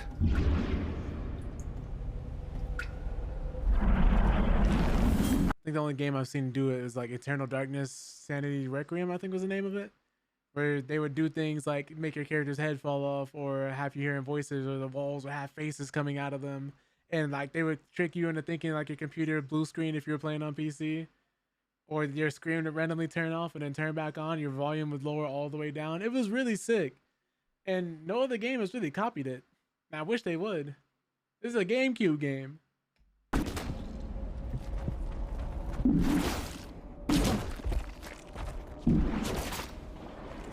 I do hope these get a little more interesting though, because of course this is pre-alpha, so.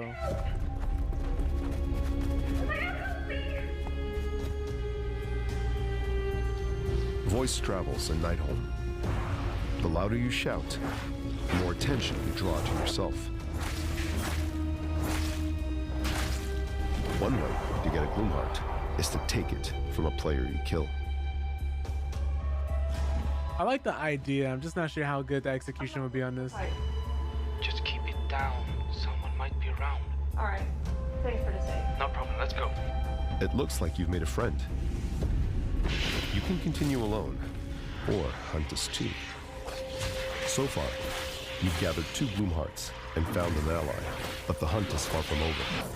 You still need 2 more Gloomhearts, and the strength to take down the Gloom Fiend. Oh yeah, the third one is ours. It just reminds me of you when Ubisoft would script out their trailers. Nice work. Let's find another one. I ain't mad at it though. You gotta do something right. Gloomheart, and you can summon the Gloom Fiend. A little over here. I'm coming. It's so fast. Now this I like seeing, because it shows you like there's different types of enemies you'll have to run into. Nightholm. You negotiate with it. That's pretty cool. Learn when you've outgrown your welcome. Sometimes, survival means knowing when to pull back. You've gathered enough to ascend. Abomination. The ultimate transformation. Glorious. Terrifying. Short-lived. The Abomination's power is contagious, but you must keep your sanity high. Lose it, and you can lose yourself. Look, the last one is right. So if your sanity drains, I wonder if you lose control of your character. That'd be cool. Make it to the altar and summon the Gloom Fiend before another team beats you to it. She levitating? You wanted this fight. Now see if you can end it.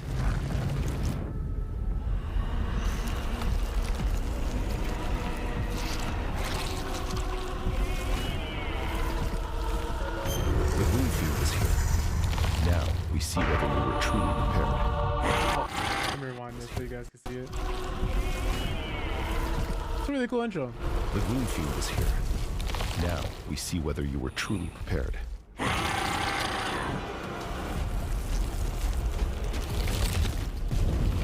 This is it.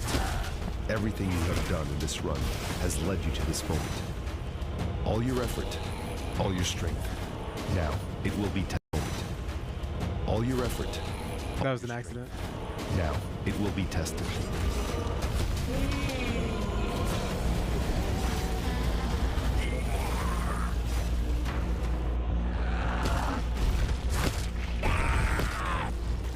There it is.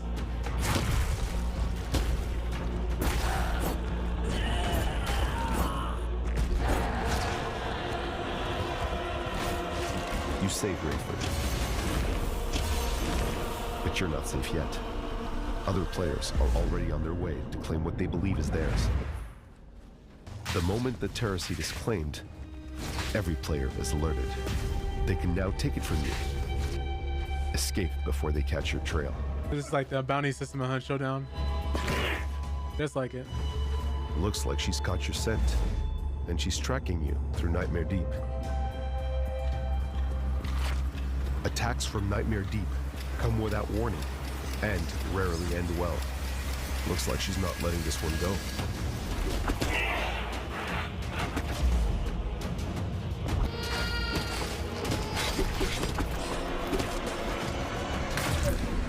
Your friend was unfortunate enough to get out. But you're lucky. You survived. Barely.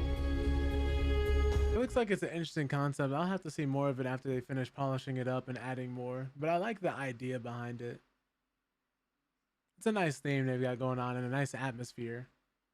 I just wonder how much different the game is going to look. I think as long as they play test it properly and add some more elbow grease, because it's only 30 people, so I gotta also give it that. It's a new IP, it's 30 people, and they're trying to do something different. So I'm interested. Last trailer of the day, we're gonna be looking at this, well, last overview of the day, I should say. We're gonna be looking at this Halloween game from the same people who made, what was it, Friday the 13th, I think? Is what I want to say. Not the Texas Chainsaw Massacre, but I want to say Friday. It was either Friday the 13th or Killer Clowns from Outer Space. There's been so many multiplayer horror games over the years, it's hard to keep track of them all.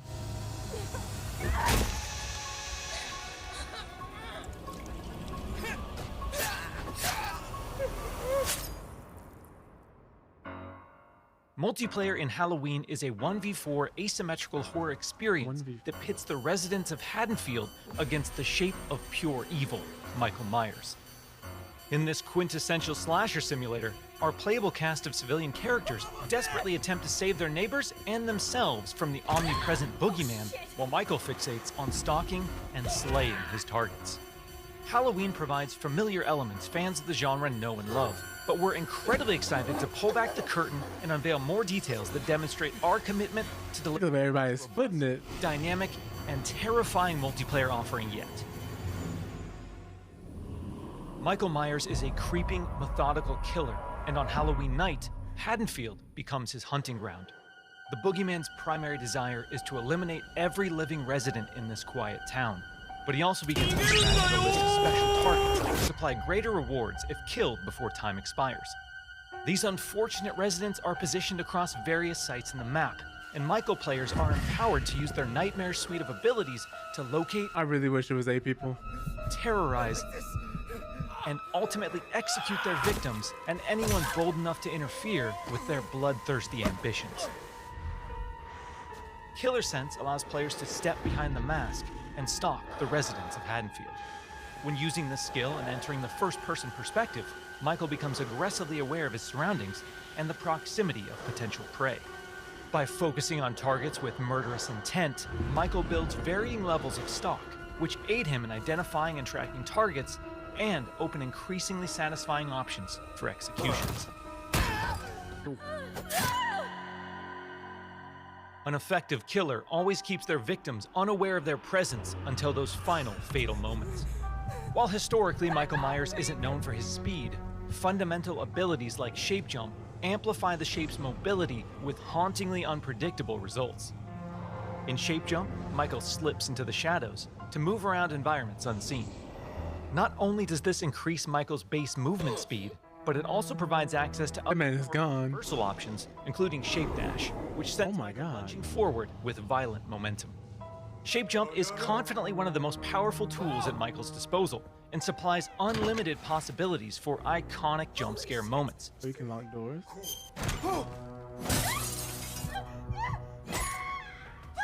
However, that potency comes with a few major caveats. Our masked antagonist can only enter and exit Shape Jump while in the cover of darkness or outside a resident's line of sight. The light may provide temporary reprieve for the residents of Haddonfield, but Michael can work to remove sources of illumination by shutting off lights, cutting power, and even catalyzing temporary blackouts. Okay, cool. I was wondering how they would balance that. Unquestionable malevolence of Michael Myers, his horrifying homecoming to Haddonfield won't be welcomed without resistance. As the body count climbs and evidence of the boogeyman's presence becomes undeniable, local authorities, residents, and distinct playable civilians may decide to gather weapons and face off against evil itself. Thankfully, Michael knows his way around sharp objects and will have multiple options for melee combat encounters. And if especially persistent Haddonfieldites do manage to get the upper hand in an exchange, don't worry. I love that. We've said it once, and we'll say it again. You can't kill the boogeyman.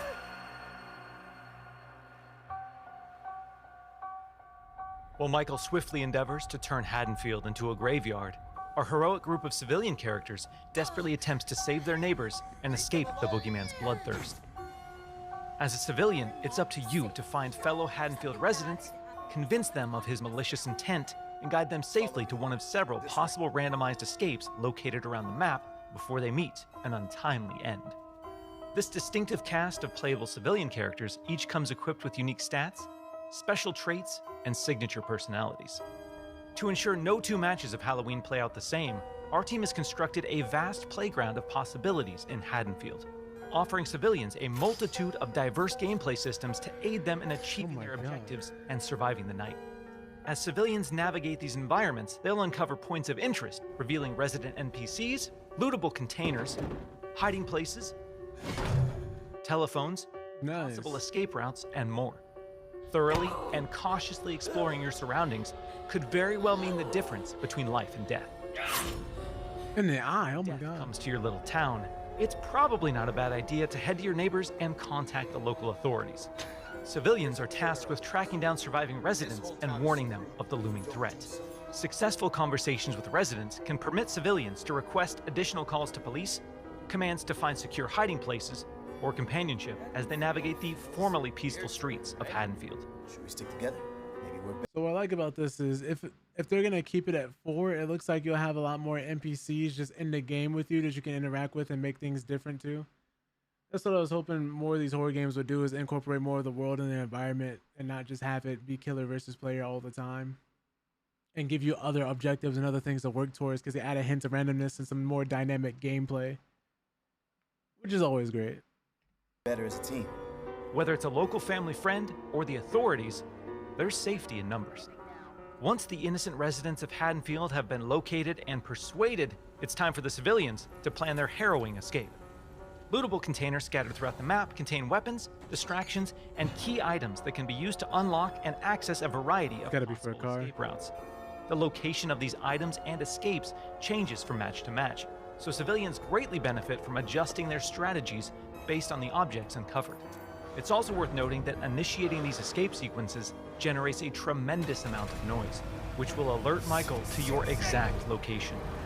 So what happens in the likely event that a civilian becomes another display of Michael's wretched, inhumane nature? Well, their Haddonfield story isn't over just yet. Even in death, they can support their friends and even return as a sheriff's deputy or the unrelenting Dr. Loomis. Once they've re-emerged upon the streets of Haddonfield, they can cooperate with the remaining civilians and responding officers to try and put a stop to Michael's murderous rampage. Freeze where you are, Michael. You're coming with me. While he can't be killed, with enough community resistance, the proper equipment, and sheer manpower, they arresting him? Be detained and shipped back to Smith's Grove Sanitarium. Halloween is a legendary film with a genre-defining legacy, and our mission has been to bring the film's unsettling sense of dread to our asymmetrical horror sandbox. By empowering players to control the tension and stage the scares, we're building a multiplayer experience designed with replayability at the forefront. We'll have more details to share regarding character progression, character traits, customization, proximity chat, and more thrilling gameplay features in the coming months. But we can't wait for all of you to join us when Halloween launches on September 8th, 2026. That's cool. Dropping in September. What was I gonna do? That's gonna do it for our gaming news section of the stream. Now we're gonna actually, oh, sorry, that wasn't English. We're gonna actually play Slay the Spire 2. Hopefully do this run without dying. If everything goes well. Here's hoping it does. Had a really good run earlier with a few friends. That was really cool. So we're gonna start. Let me make sure I change the game genre, the game name.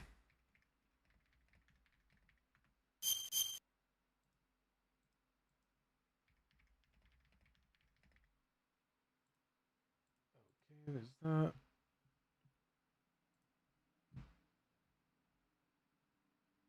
Oh, let me boot up the game. I think I have enough time for like a run.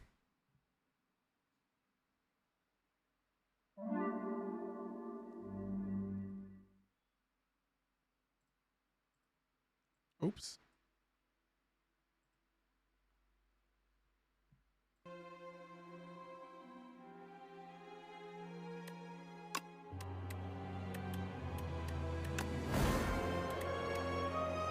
Let me pause this for now.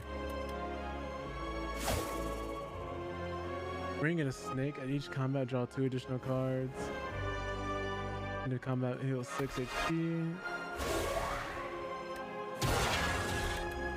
I'm gonna try this silent.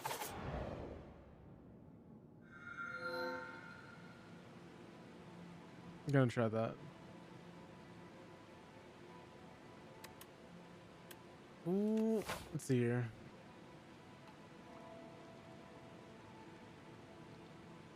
If we do this early enough, I can get 333 gold and immediately. I'm thinking the path is looking like maybe going here, here, here.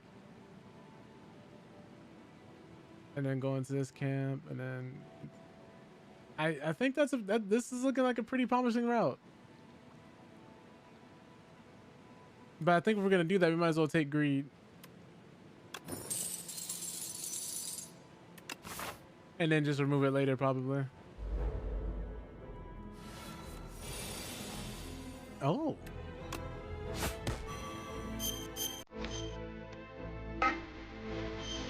Yo, Ricky.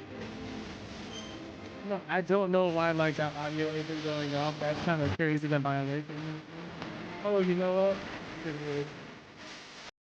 There it is. My bad, y'all. What's up, Ricky? Let me get you a shout out, man. Hope you're doing well. Yeah, boy. Appreciate that. What were you streaming? What were you playing?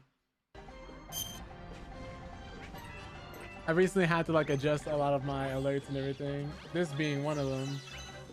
Okay, can't do it I now. don't think you guys have any audio right now. There we go.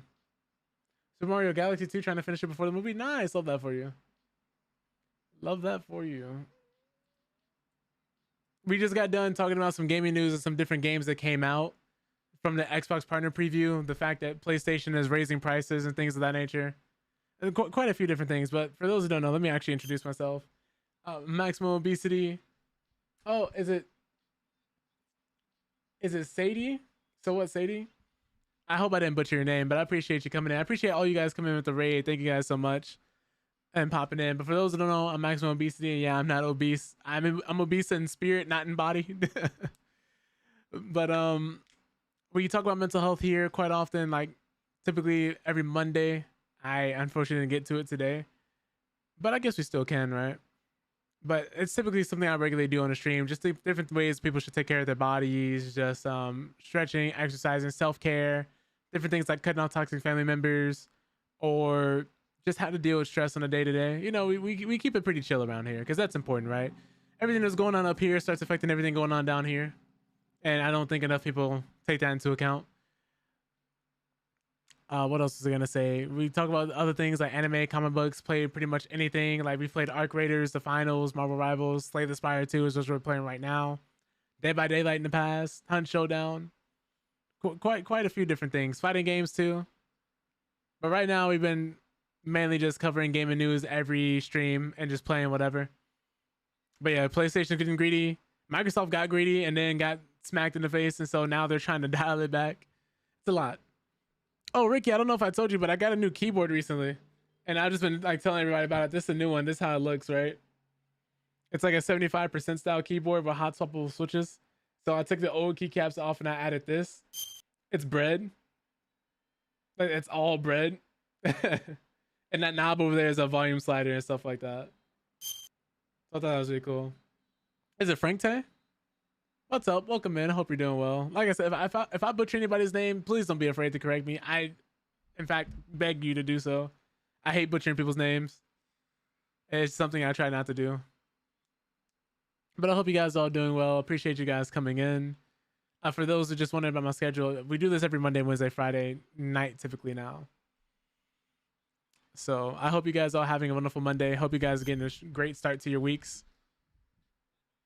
Hope life isn't treating y'all too badly, especially everything going on.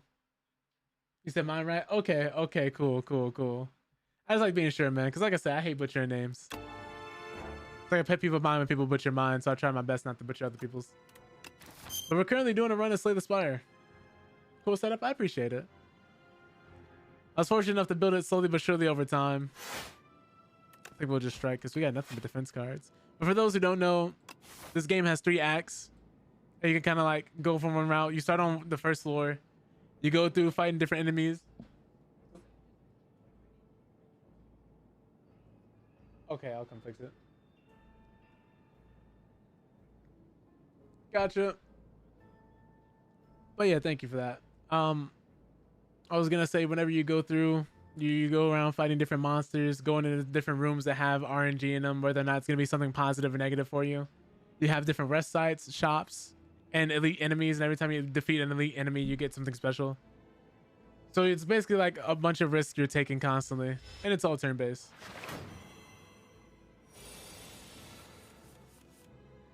Oh god, okay. We're gonna discard that. We're taking some damage here. Not too much we can do, unfortunately. But no, the Super Mario games are always dope. They're always pretty sick. I'm hoping that this is all working towards a Smash Bros movie, especially since we know like certain people are gonna be popping up in this movie. So I'm really excited about that. I'm hoping that's how this turns out. I'm really hoping that's how this turns out. It would be a missed opportunity for them to not do a Smash Bros movie. Let's see what we're getting here. Let's get dodge roll.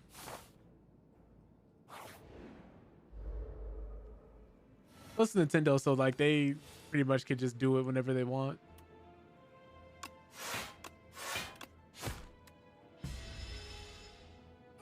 I'm trying my best not to take damage here, and it is like take them out as much as possible. He has thorns. I want to do that. So block 9 exactly. But basically each turn you kind of have to be careful about your decisions and think them through. I've played quite a few times already, so it's not as bad.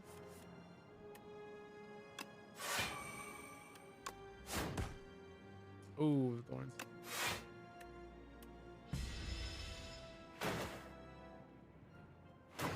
I could have played that better.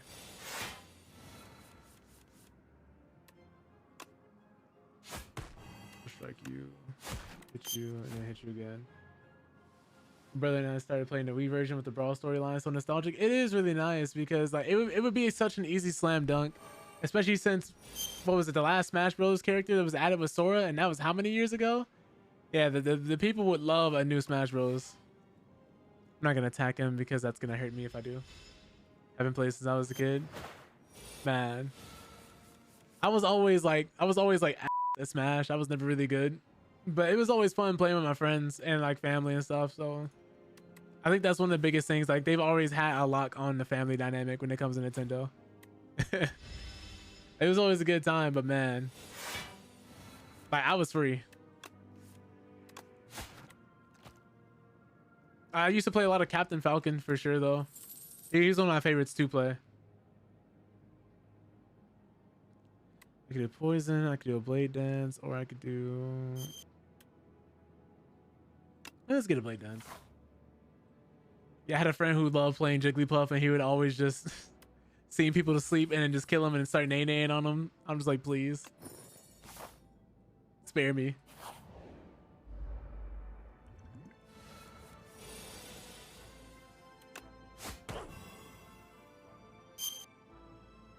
Favorite is Peach. She does the sleep thing too, man. He just put you to sleep. Don't let it be two Nesses. Like don't let you be playing with two other friends and both of them pick Ness because you already know what's about to happen. You're always stuck in the middle and both of them about to hit you with PK fire over and over. And you're not going home.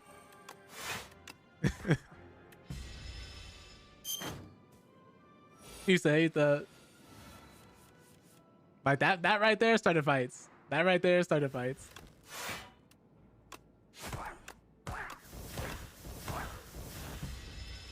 I'm really looking forward to Pragmata as well. Again, coming out in April. Funnily enough, there's a game called Combo Devils, which seems to be like the most promising Smash clone. But not even Smash clone, because they're doing their own thing. Calling them a Smash clone would be a disservice. Ooh, he made himself stronger. I don't think I can kill him this turn. I cannot. And I don't want to use my potion to do it.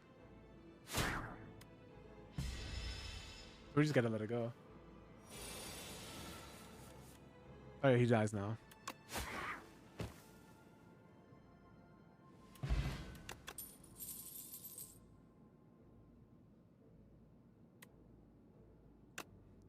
Let me do that.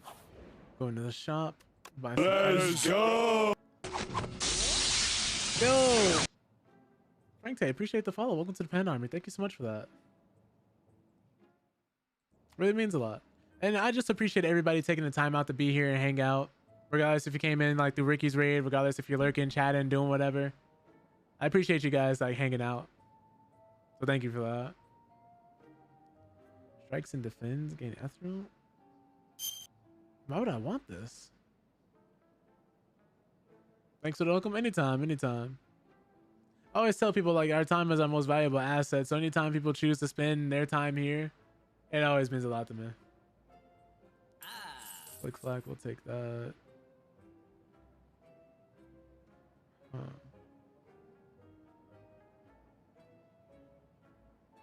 I don't think I need that yet. The shop is kind of bad. Oh, I can't remove the greed card. That's fine.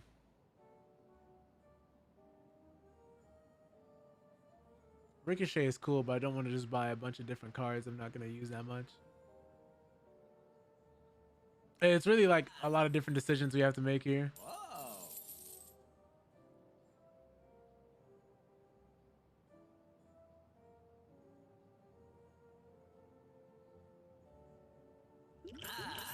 Yeah, we'll take that.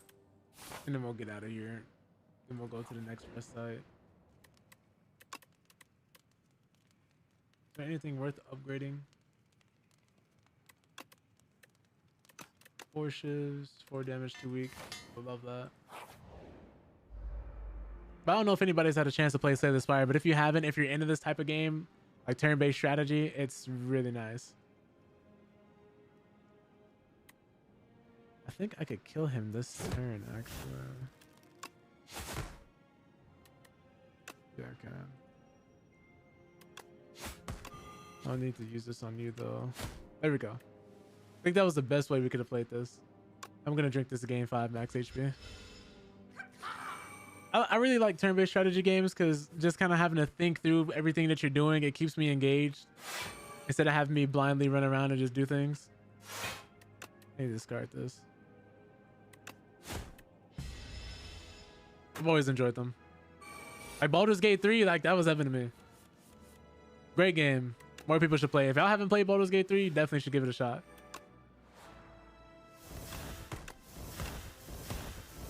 Oh, he almost died.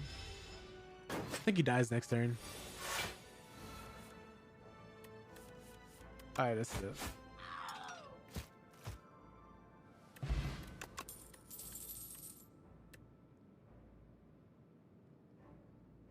Okay, so I can either stab someone and deal poison damage or deal 6 damage for every attack played this turn. Let me get the poison. Anybody's been playing as it looks interesting. It is. It is. It's a good time. It's a very good time. Honestly, 10 out of 10 would recommend. Like, there's a reason that game won Game of the Year. So much so that the voice actor for one of the characters keeps having to turn down roles because he did such a good job in that specific role that people keep trying to give him roles for that specific thing. And he's like, no, I want to branch out and do other stuff.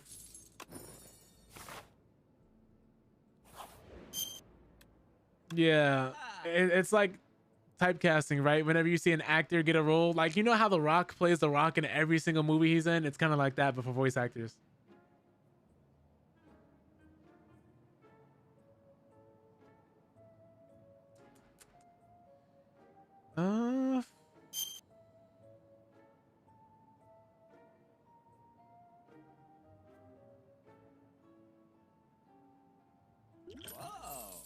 Guess I'll do this and that.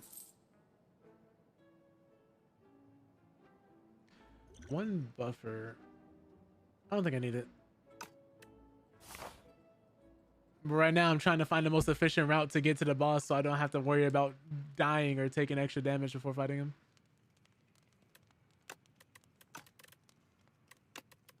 15 damage. I think I'm gonna do a blend of shivs and poison.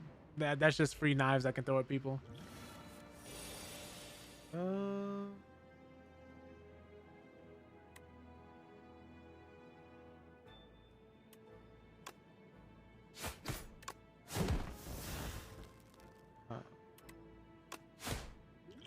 I probably should have applied vulnerable to him first, but I'm not trying to use that this early.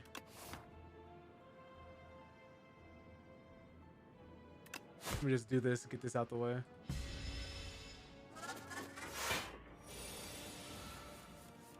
And not bad.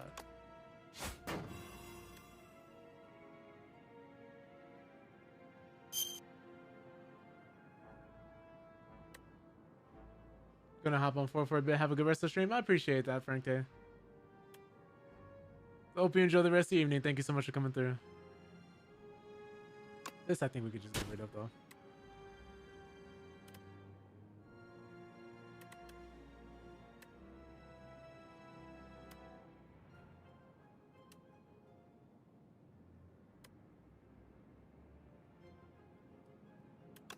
I don't want to take the damage.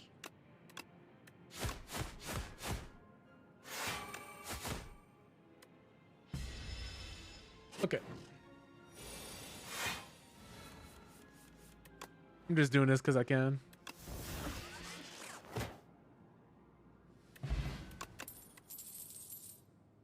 Murder. Deal 1 damage. Deals 1 additional damage for each card drawn this combat.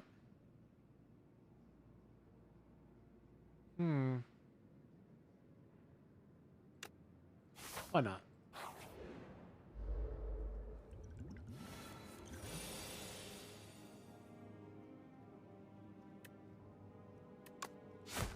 Poison you. Hit everybody with Flick Flack.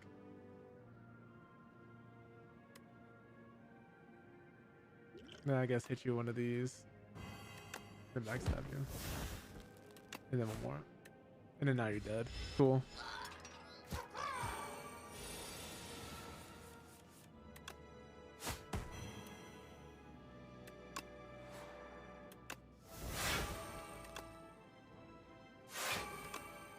So next turn we shouldn't have to worry about defense.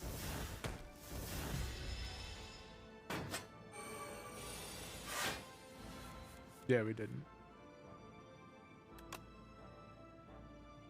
18. Yeah, that's the most we could do right now.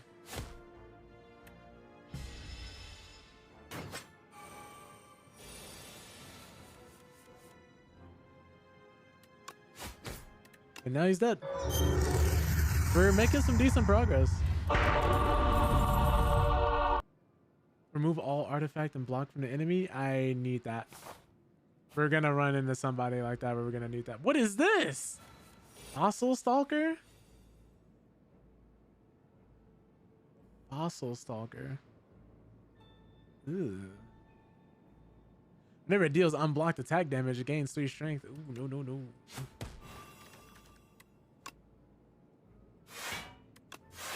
Can't have that.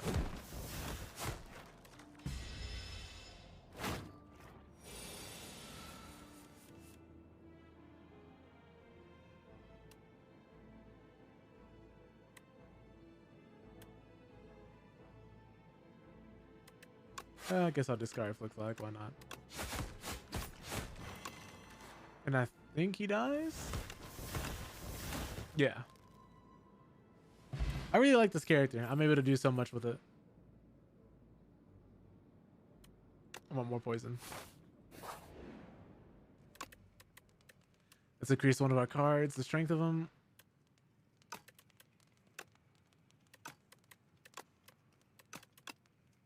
Eight damage, 4 poison.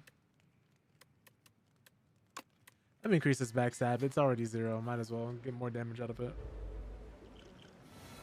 Waterfall Giant. Okay. He's gonna buff himself, so this is pretty much a free turn.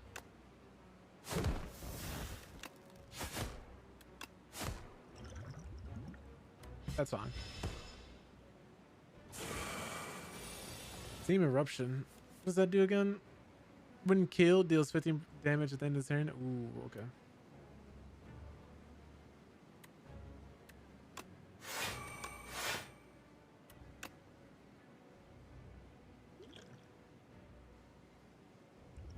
Probably shouldn't play this, right? But actually, I'm gonna do it anyway.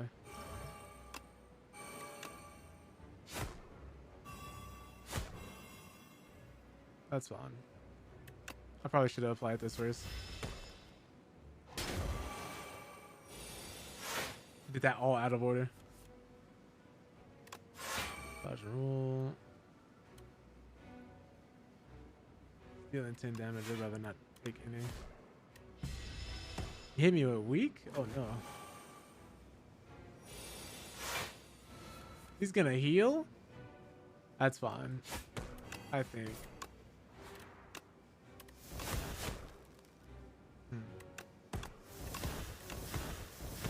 Well.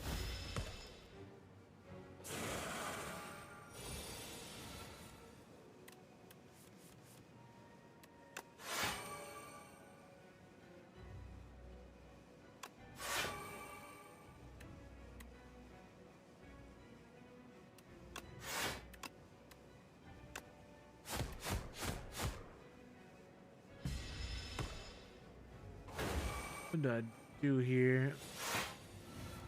I can stop him from hitting me. 33 damage. I'm gonna wait on this card.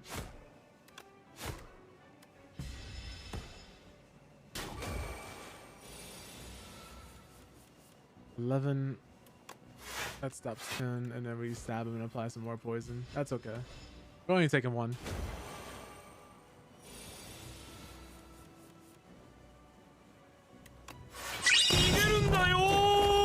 Okay.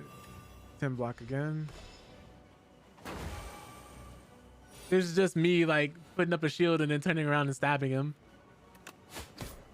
I'm really trying to just out sustain him because he's very tanky. But luckily, since I have so many block cards, it's not as bad. 25. Ooh.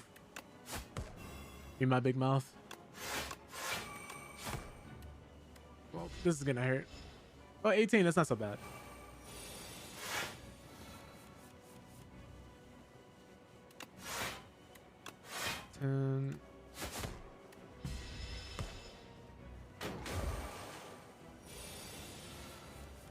He's gonna debuff me. Oh, 63, he's dead.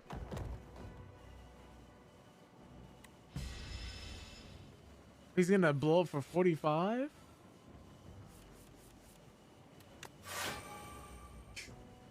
I mean, I'm not gonna die, but it still hurts.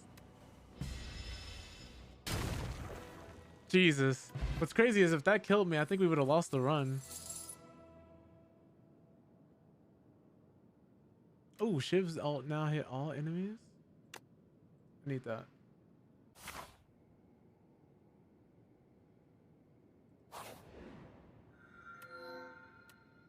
Add to relax. Gain 15 block next turn, draw 2 cards, and gain energy. You may sacrifice card rewards to Pale. Every 2 sacrifices obtain a relic. First time each combat you end your turn without playing cards, exhaust your hand and take an extra turn. Huh.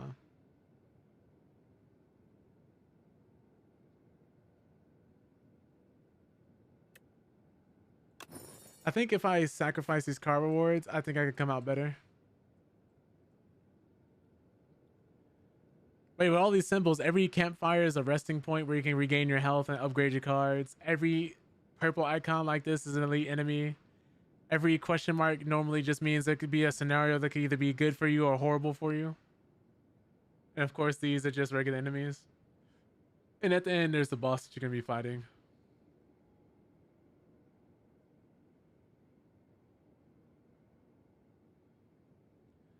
I try to avoid fighting elites when I'm solo if I can, but I also want to go to a shop.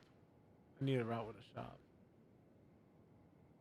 Do either of these other ones have a shop? No matter what, if we want to go to a shop, we have to fight an elite enemy.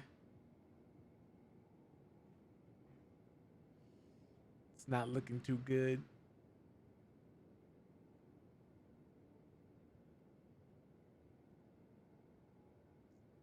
I think it's looking like this here then, right?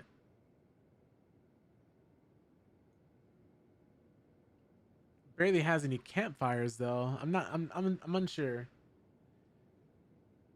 So maybe not that, right? Maybe here, then here, here.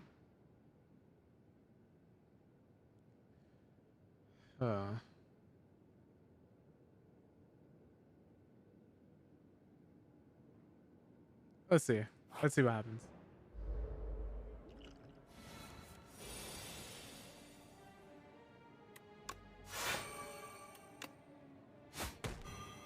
$11.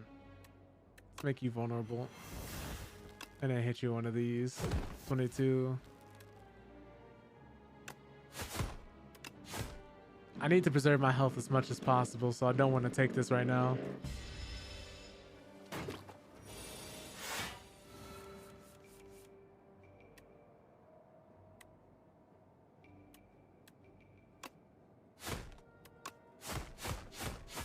There we go. I think we played that really well.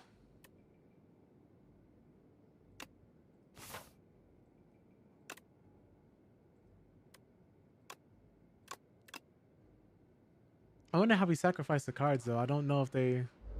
Oop! Did I go here? Well, we gotta go this way now.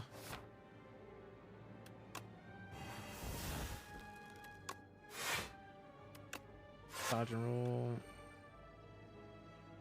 22 damage.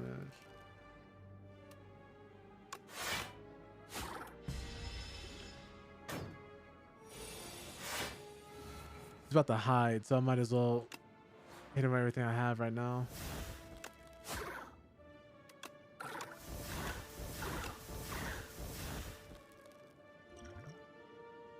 Let's save this because he's gonna go in there. He's gonna have a lot of armor. Case in point.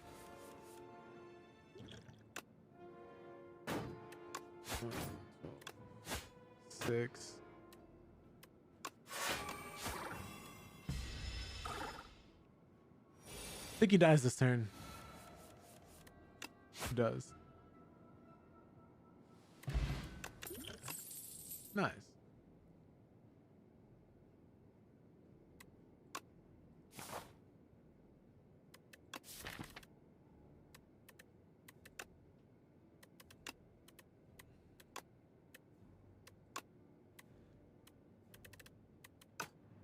What's crazy is I hope they would like explain how to sacrifice this.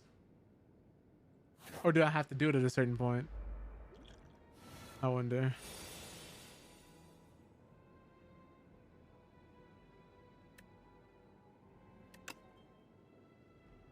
You have the least amount of health, so you're getting focused.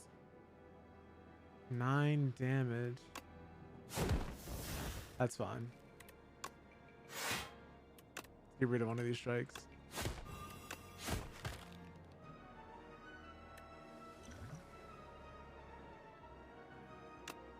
Might as well trick one of these. Oops! Left some damage on the table.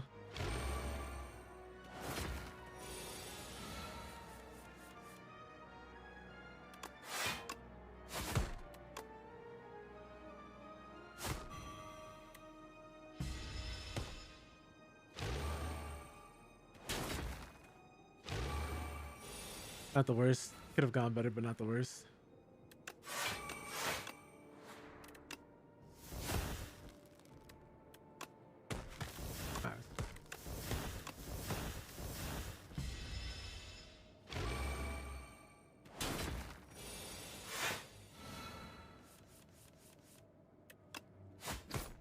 Do that.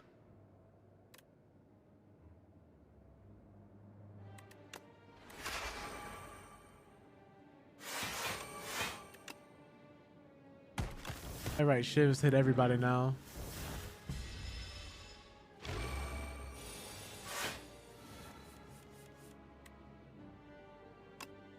I don't have to do this. I could just kill him.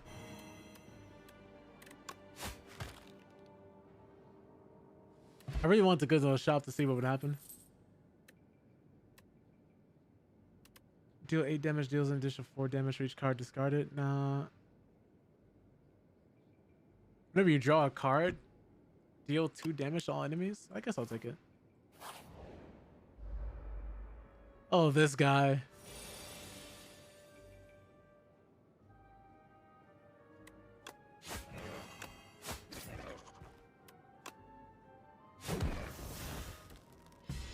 I hate this enemy so much because I think he has a debuff. Yeah. Where every time I play a card, I lose 1 strength and 1 dexterity.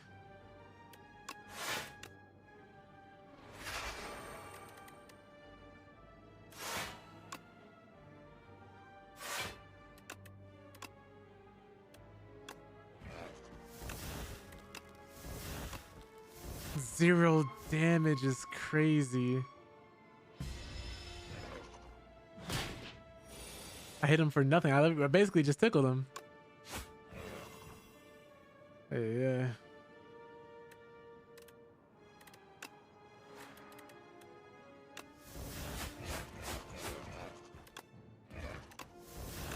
This is so crazy.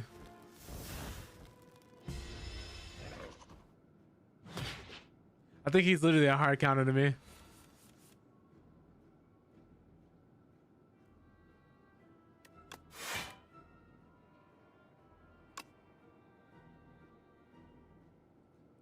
Nah, that's not gonna do it.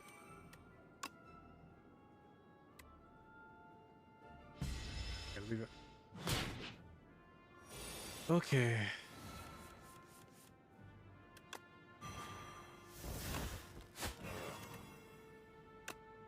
I'm like getting none of what I need. If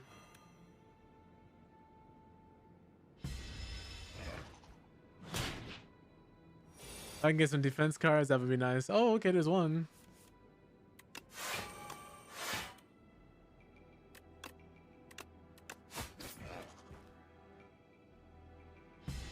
This is gonna be really close. I think I'm just gonna barely lose this.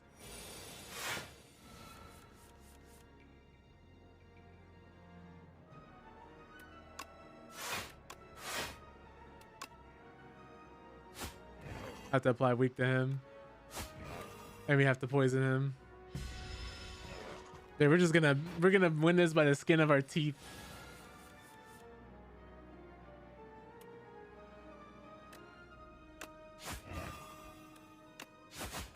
Oh, thank goodness. He's gonna die before he hits us. That was our one. Sip in a bottle. What does this do? Gain 10 block. Next turn, gain 10 block. Love that. More poison. I did not expect to take that much damage in a fight.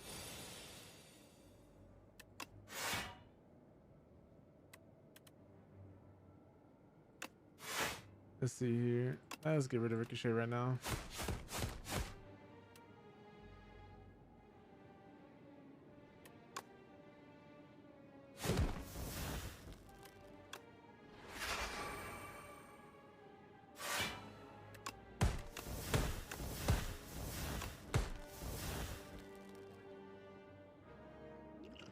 Okay, this is fine.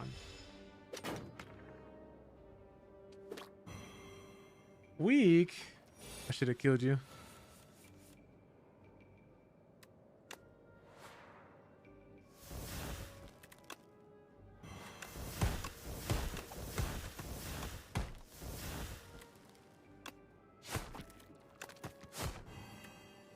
All right, cool. Think you die this turn. Jesus, he's got nothing good planned for me. 15 damage? It's like what you have to do, like walk yourself through all of these. All enemies lose 6 strength this turn. I guess I'll take this. I wish I knew how to discard some of these cards. Definitely don't want to discard that one if I do figure it out. Don't want to figure it out by accident and lose something I really want.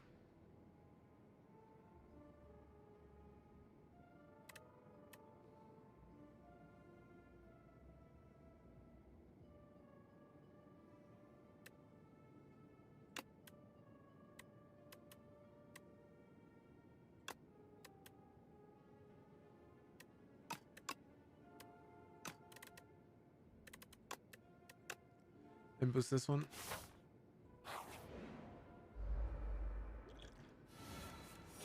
Oh no.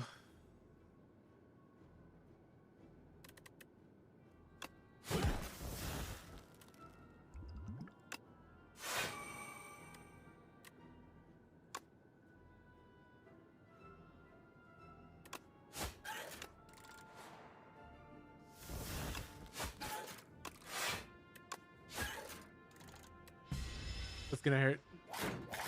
I'm really cutting it close here.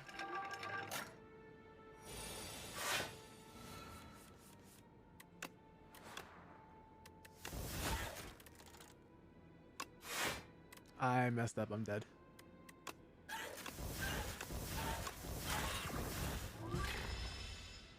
Oh wait, maybe not.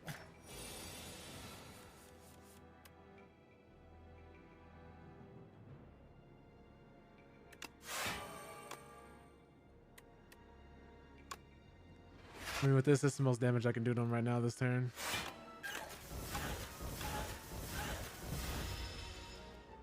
This is the worst route I could have gone.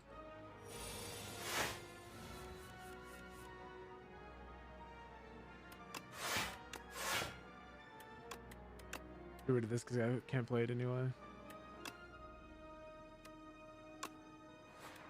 Get rid of that last debuff.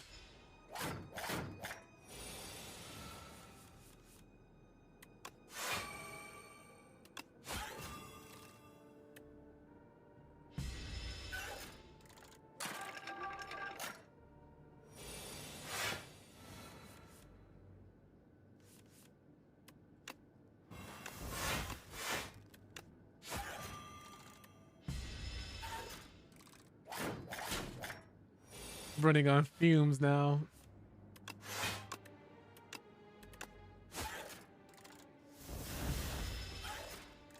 If I could just hit him twice, we're fine.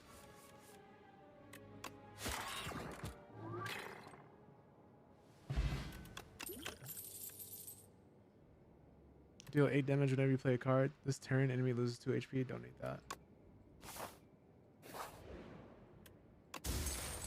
What is this? Start each combat with 1 strength? I guess. Oh, thank goodness.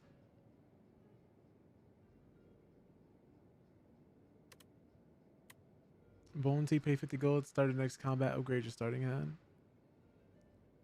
Stumble into a dimly lit shack and find yourself immersed in a peaceful space containing an obsessive variety of tea. Man aside gestures to a selection of teas, each neatly labeled a premium price. This one upgrades my starting hand. This one gives me 2 strength at the start of the next 5 combats. How about not?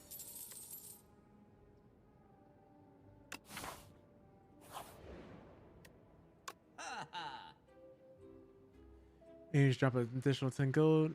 Start of each combat, apply 1 week to all enemies. I think I need that.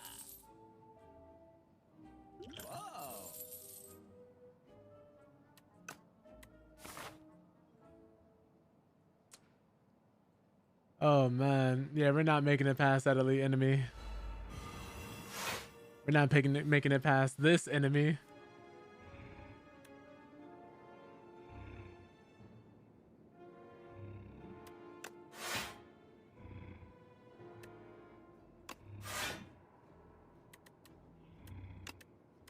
We'll get rid of one of those, and then strike up again.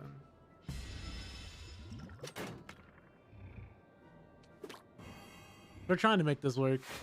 I don't know how we're going to, but we're trying.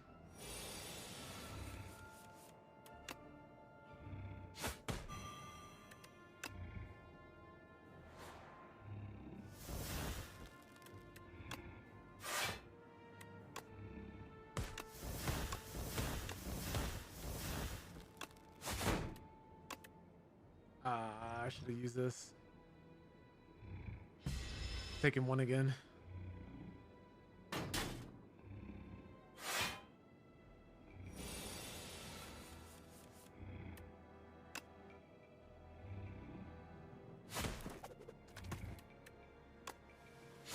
Oh, thank goodness. Okay.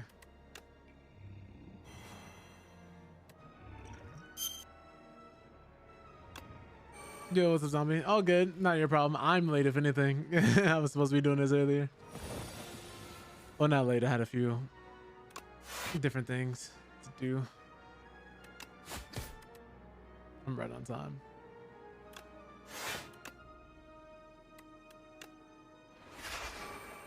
If anything, this is looking like the end of the run right here. Oh, no, maybe not.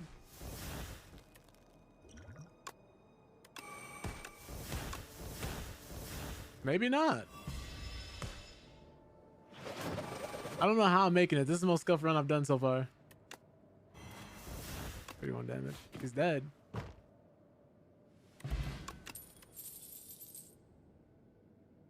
Cloak and dagger, yes. We have to make it past this elite enemy. I should have went here. Why did I pick this area? I didn't even mean to.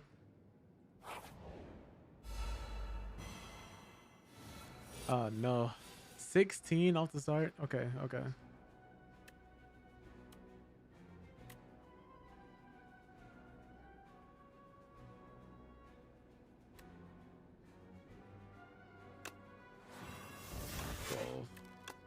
Was not worth it. Was not worth it. Maybe it was. I'm gonna go super sweaty silent mode. Man, I'm trying. I wanted to put some poison on them. I should have.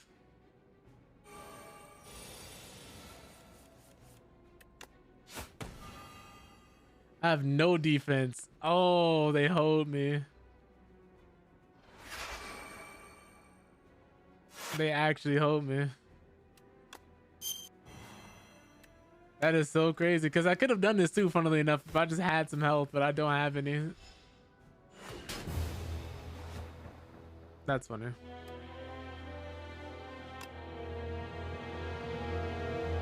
Yeah, that one I just picked the wrong area on accident.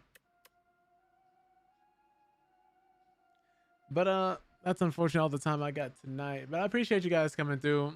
But yeah, typically I'm gonna be doing night streams, covering gaming news, playing games, talking a bit about mental health. I just ended up missing it yesterday. Oh, today. But we'll probably get to it either another day or next Monday. That all being said, we are going to be raiding out for those who want to stick by for that. If you guys would be so kind. I like spreading the love around, sending you guys other people's places.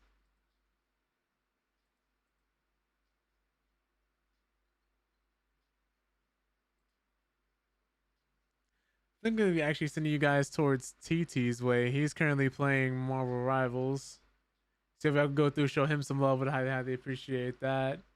Here's the first raid message for everybody subscribed to the channel, but don't worry, here's the second for everybody that isn't.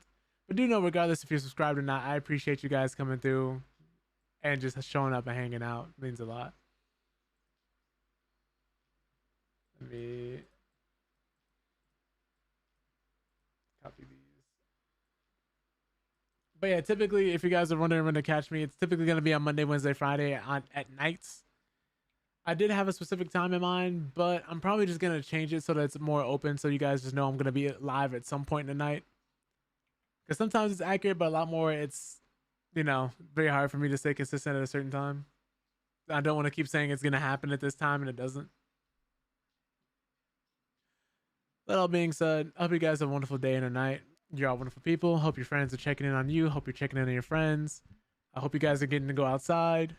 Make sure you're drinking water, stretching, exercising, especially if you sit at your desk all day. Do what you can to walk. If you have an exercise bike, maybe sit on the bike at your desk.